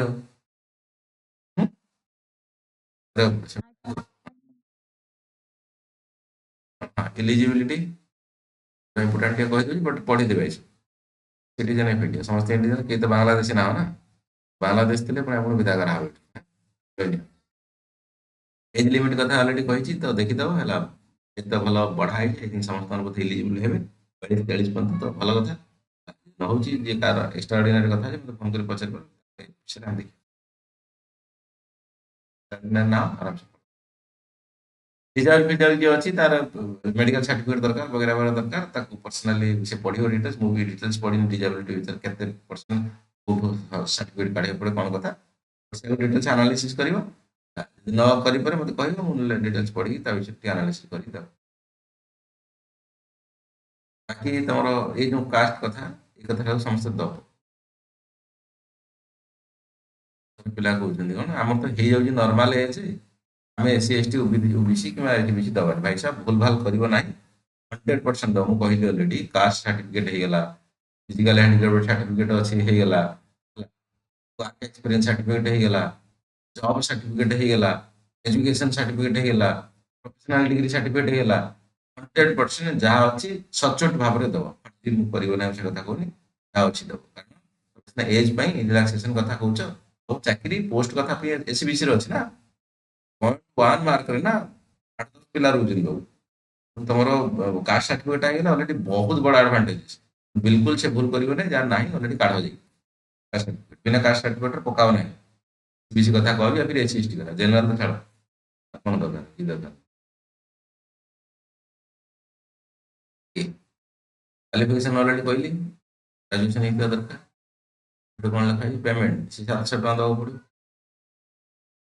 ଅଦର ଇଲିଜିବିଲିଟି ତମର ଓଡ଼ିଆର ଗୋଟେ ଦରକାର, ଗୋଟେ ଦରକାର 10th କ୍ଲାସ ପାସ୍ ସପ୍ତମ ପାସ୍, ପଢିନି ବିଲକୁଲ ଅନ୍ ଡିମାଣ୍ଡ ଏକ୍ଜାମ ହଉଛି ଓଡ଼ିଶାରେ, ମତେ କହିବେ ମୁଁ ତାକୁ ପର୍ସନାଲ କହିବି ଯାହାର ଓଡ଼ିଆ ନାହିଁ, ଓଡ଼ିଆ ବିଲକୁଲ ପଢି ନାହିଁ, ଅନ୍ ଡିମାଣ୍ଡ ଏକ୍ଜାମ ହଉଛି 2-3 ମାସ ଭିତରେ ଓଡ଼ିଆ ସାର୍ଟିଫିକେଟ ମିଳିଯିବ, ପରୀକ୍ଷା ଦେଇପାରିବ, କିଛି ଅସୁବିଧା ବାହାରେ ପଢିକି ଆସି ଇଂଲିଶ ମିଡିୟମରେ ଓଡ଼ିଶାରେ ପଢୁନଥିଲେ କିଛି ଅସୁବିଧା ଛୋଟିଆ ମୋଟା କଥା ଲେଖା ଯାଉଛି ପଢିବ, ସେ ଓଡ଼ିଆ କଥା ଲେଖା ପଢିବ ପଚାର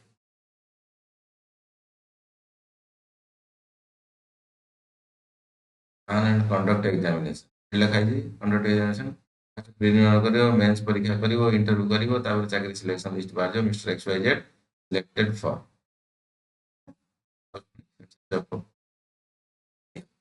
preliminary examination general study 200 mark, ଏଟା 200 ମାର୍କ ତମର ସି ସେଟ୍ କଥା କୁହାହଉଛି, ସି ସେଟ୍ 200 ଇଏ ଜିଏସ୍ 200, ତ ସେ ଅନୁସାରେ ତମର ସି ସେଟ୍ଟା ପାସ୍ ମାର୍କ 33%, ଆଉ ତମର ଏଇଟା ଯେ ଅନୁସାରେ ପୋଷ୍ଟ ଥିବ ସେ ଅନୁସାରେ ସିଲେକ୍ସନ ହବ, କେତେ ହାଇଏଷ୍ଟ ର୍ୟାଙ୍କ ଉପର ବାଲାକୁ କେତେ ଜଣଙ୍କୁ ନେବେ ସେ ଡିସାଇଡ୍ କରିବେ, ତେଣୁ ମୋର ଅଧିକା ପଢିବାକୁ ପଡିବ ଗୋଟେ ଜିଏସ୍ ଟା, ମାନେ ଯଦି ଫେଲ ହେଲେ କିଛି ହେଇପାରିବନି, ସି ସେଟ୍ ଫେଲ ହେଇଯିବ ତ କିଛି ଫାଇଦା ନାହିଁ, ଯଦି ଜ୍ଞାନ ନାହିଁ ଟିକେ ମ୍ୟାଥମେଟିକ୍ସ ଆଉ କଣ ଏଟା ଇଂରାଜୀରେ ଟିକେ ପଢିବ, ଅଙ୍କ କଷିଦେବ ଟିକେ ଟିକେ, ପରସେଣ୍ଟେଜ ହେଇଗଲା, ନହେଲେ ସେ ଯୋଉ ଆଗ ପଛରେ ଡଙ୍ଗା ଫଙ୍ଗା ହେଇଗଲା, ପଢା ପଢିଦବ ହେଇଯାଏ ଏଇ ଜିନିଷ, ଏତେ ବି ଇଜି ନୁହଁ, ଏବେ ଟିକେ ଡିଫିକଲ୍ଟ କରୁଛି ପଢିବା ଆମେ ମ୍ୟାଡାମ ପଢେଇବେ ତମ ଶିଷ୍ୟ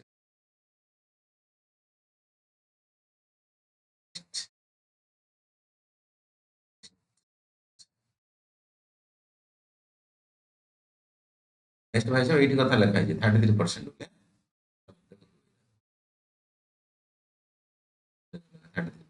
ପାସ୍ ମାର୍କ। 6-9 ଅନଲିମିଟେଡ ତ ଆଟେମ୍ପ୍ଟ କହିଥିଲି ଅଲରେଡି, ଆଉ ତାପରେ ଆଟେମ୍ପ୍ଟ ଯଦି କାହାର ସରିଯାଉଛି କଣ ସେ ରିଲେଟେଡ କଥା ଅଛି ପର୍ସନାଲ ପଚାରିବି ତ। ନେଗେଟିଭ ମାର୍କ 1/3 କଥା ସେଟା କହିଥିଲି, ଟେନସନ କରାହେଇଛି। ମେନ୍ସ ଏକ୍ସାମିନେସନ ଲେଖା ଲେଖି করে ଅଛି ତଳେ ସିଲାବସ।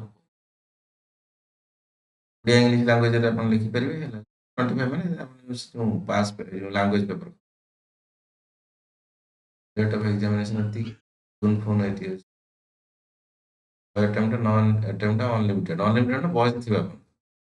ମୁଁ କହିବି ନା ମୁଁ ବୟସ ଥିବା ଭିତରେ ଯେତେ ଏସସି ଏସଟି ବୟସ ଥିବା ଭିତରେ ଯେତେ ବୟସ 80 ବର୍ଷ ହେଲା ଦେଇପାରିବେ। ବର୍ଷ ମାନେ ଯାହା ଏଜ ହେଇଗଲା।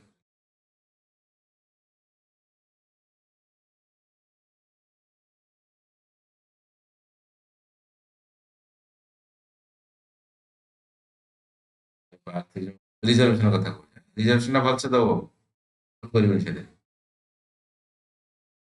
ରିଜର୍ଭେସନ ଜବ୍ ପ୍ରିଫରେନ୍ସ ଏଗୁଡ଼ା ସବୁ ଭାବି ଚିନ୍ତିକି ଦବ। ପ୍ଲାନ୍ ଆପ୍ଲିକେସନ ଷ୍ଟାର୍ଟ ହବ ଆଇ ଥିଙ୍କ 20 ତାରିଖ ପାଖରୁ। ଦେଖିଦେବ 2-3 ଦିନ ଖାଲି ୱେଟ୍ କରିଛୁ, ୱେଟ୍ କରିଛୁ। ପାର୍ଥ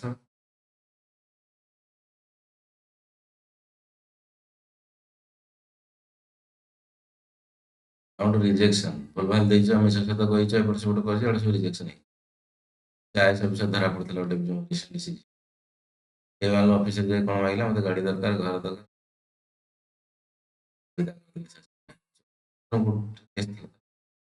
ଆପ୍ଲାଏ ତ ଏମିତି କରି ଗୋଟେ ଏଇ ୱାର୍ଡଟା ଅଛି, ରେଜିଷ୍ଟ୍ରେସନ କଲା ପରେ ପିଏସ୍ଏନ୍ ନମ୍ବର ଗୋଟେ ମିଳିଯିବ। ପବ୍ଲିଶ ଥରେ ତାର ରେଜିଷ୍ଟ୍ରେସନ କରିଦେଲେ ସାର୍ଟିଫିକେଟ ତମ ସିଟ୍ ରହିଯାଏ। ବାକି ନେକ୍ସଟ ବର୍ଷ ପାଖରୁ ଆରାମସେ ଖାଲି ଯାଇ ଫର୍ମ ଫିଲ୍ଅପ୍ କରି ପକେଇ ପାରିବ, ଆଉ ଯାହା ତାର ଅପଲୋଡ଼ କରିବାକୁ ପଡ଼ିବ ନାହିଁ। ଆର୍ଟ୍ସରେ ଯଦି କରୁଛ ପିଏସ୍ଏନ୍ ନମ୍ବର ଗୋଟେ ମିଳିବ, ସବୁ ଅପଲୋଡ଼ କରିସାରିଲେ ଗୋଟେ ମିଳିବ, ତୁମ ତାପରେ ଲଗ୍ଇନ୍ ଯେତେବେଳେ ପାସୱାର୍ଡଟା ମନେ ରଖିଥିବ, ମୋବାଇଲ ନମ୍ବରଟା ମନେ ରଖିଥିବ, ମୋବାଇଲ ନମ୍ବର ହଜେଇବ ଅସୁବିଧା ହେବ। ମୋବାଇଲ ନମ୍ବର ଦେଇଛ, ସେ ମୋବାଇଲ ନମ୍ବରଟା ଯାଇଛ, ବାକି ସବୁ କଥା ଆସିବ, ହଜେଇବନି। ଆଉ ଟିକେ ଆରଥର ହଜେଇଥିଲା, ମୋତେ ବାରମ୍ବାର ଫୋନ କରୁଥିଲା, ତମକୁ ପିସ୍ ଯିବାକୁ ପଡ଼ିବ, କମ୍ପ୍ଲେନ୍ ଦେବାକୁ ପଡ଼ିବ, ହଜାର କଥା।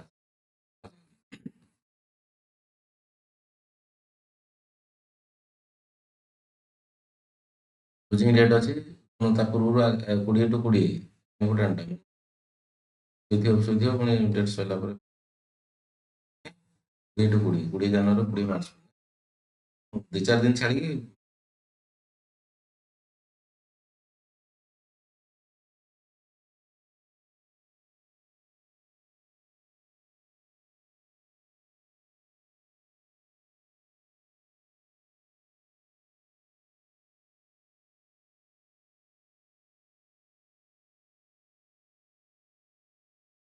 ଲେଖାଇନି ଯୋଉଟା ଇମ୍ପୋର୍ଟାଣ୍ଟ କହିଦେଉଛି।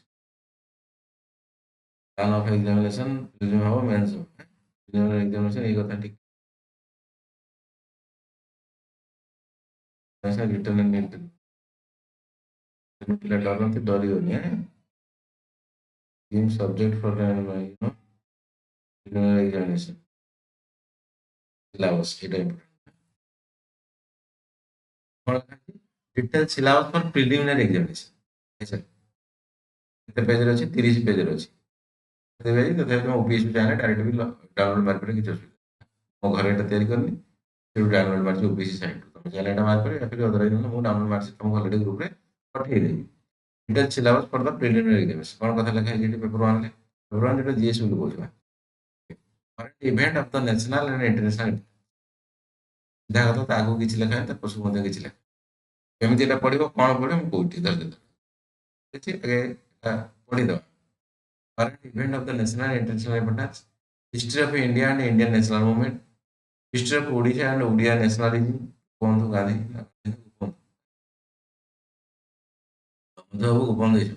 Odisha and Indian geography. ଯେହେତୁ ଓପିଏସସି କଥା ଲେଖା ହେଇଛି, ଓଡ଼ିଶାକୁ ଫୋକସ୍ କରା। ଓପିଏସସିରେ ଟିକେ ଏଠି ଡିଫରେନ୍ସ ଅଛି। ଓପିଏସସି ମଧ୍ୟ ଗୋଟେ ଦିନ ତମକୁ ସିଲାବସଟା history of the Odisha and Odia nationalism, Odisha and Indian geography, Odisha and Odisha geography, Indian geography. Political, social, economic, geographic of the India. Indian polity and governance, constitution, panchayat raj, political system वगैरह वगैरह. Public policy, rights issue. ପୁରା ଜିନିଷ ପଢ଼ିବା ସବୁ ଜିନିଷ କଥା ଦେଖିଛି. Economic and social development, sustainable development, poverty, inclusion, demographic, social sector initiative. ପ୍ରତ୍ୟେକ ପଏଣ୍ଟକୁ ମନ ଭିତରେ ନେଇକି ପୁରା ଦେଖିବ ଜାଣିବ କ'ଣ ପ୍ରତ୍ୟେକ ସବୁ କଥା.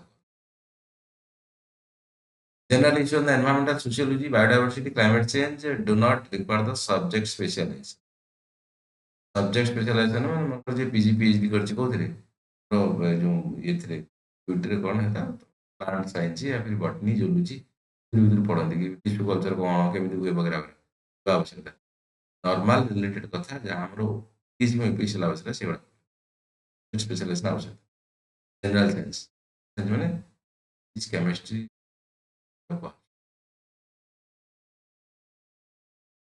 पेपर 2 ରେ ତମର ମ୍ୟାଥ ଅଛି ମ୍ୟାଥ ଇଂଲିଶ ରିଜନିଂ ଇସୁ ଅଛି. କଥା ଉଠୁଛି ସିଲାବସ ଦେଖିବ ନା या तो सिलेबस ଖୋଲା ହେଇନି ସିଲାବସ ଖୋଲା ହେଇନାହିଁ କାହିଁକି ମାନେ ବନ୍ଦ ଅଛି କଥାରେ ବନ୍ଦ ଅଛି ଲେଖା ହେଇଛି କ'ଣ history of India and Indian national movement of India and Indian national ପ୍ରତ୍ୟେକର ମଧ୍ୟ ସେଇଭଳିଆ କଥା ଖୋଲିକି ଲେଖା ଭରାଲି ଗୋଟେ ଜିନିଷ ଲେଖା ଆମ ମନକୁ କ'ଣ ଆସିବ ଆମେ ସେଥିରେ କ'ଣ ପଢ଼ିବା ଏଥିରେ 5ଟା କି 10ଟା ବହି ଅଛି ଏଥିରେ କଥା କହିବି 5ଟା କି 10ଟା କି 15ଟା 20ଟା ବହି ବାହାରେ କୋଉ ବହିଟାକୁ ଆମେ ପଢ଼ିବା ପ୍ରିଲିମ୍ସକୁ ସିଲାବସକୁ ଆମେ ବୁଝିବା ପାଇଁ ମୁଁ ମନରୁ କହୁନି ଆମେ ଯଦି 10-15 ବର୍ଷର ହିଷ୍ଟ୍ରି ଦେଖିବା UPSC କିମ୍ବା UPSCର ହିଷ୍ଟ୍ରି ପ୍ରିଲିମ୍ସ ପେପରକୁ ବୁଝିବା ପାଇଁ ହେଲେ ମେନ୍ସର ସିଲାବସ ଯାହା ଅଛି ଆମେ ତାକୁ ତାଠୁ ବଡ଼ ସଲ୍ୟୁସନ କିଛି ନାହିଁ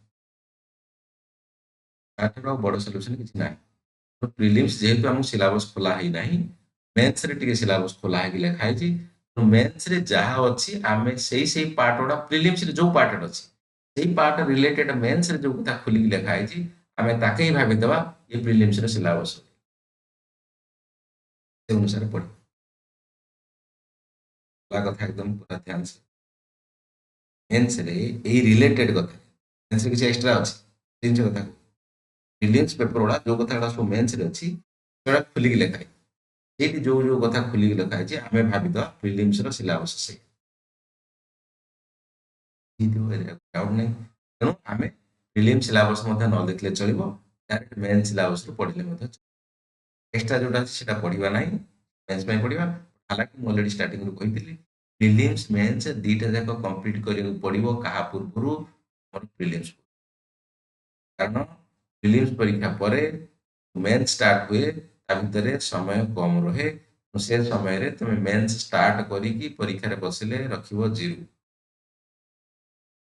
तुमको सरीजा दरकार खाली प्रैक्टिस करने से मझी समय दिखाई 2-3 मास गैप मेन भीतर कथा केवल आंसर राइटिंग प्रैक्टिस कर ऑलरेडी तुम थोड़े रिवीजन सरी जाए तुम कौन तो इंग्लिश कथा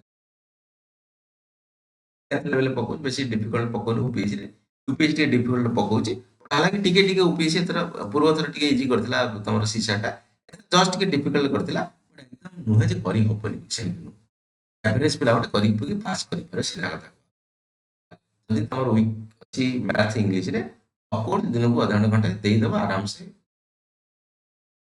जे न होची जदि हेई जाउची छाड़ देला मध्ये चले परीक्षा जस्ट कि दिन पूर्व टे प्रैक्टिस न हो 100% दवा पड़े फेल ना तुम प्रिलिम क्रैक कर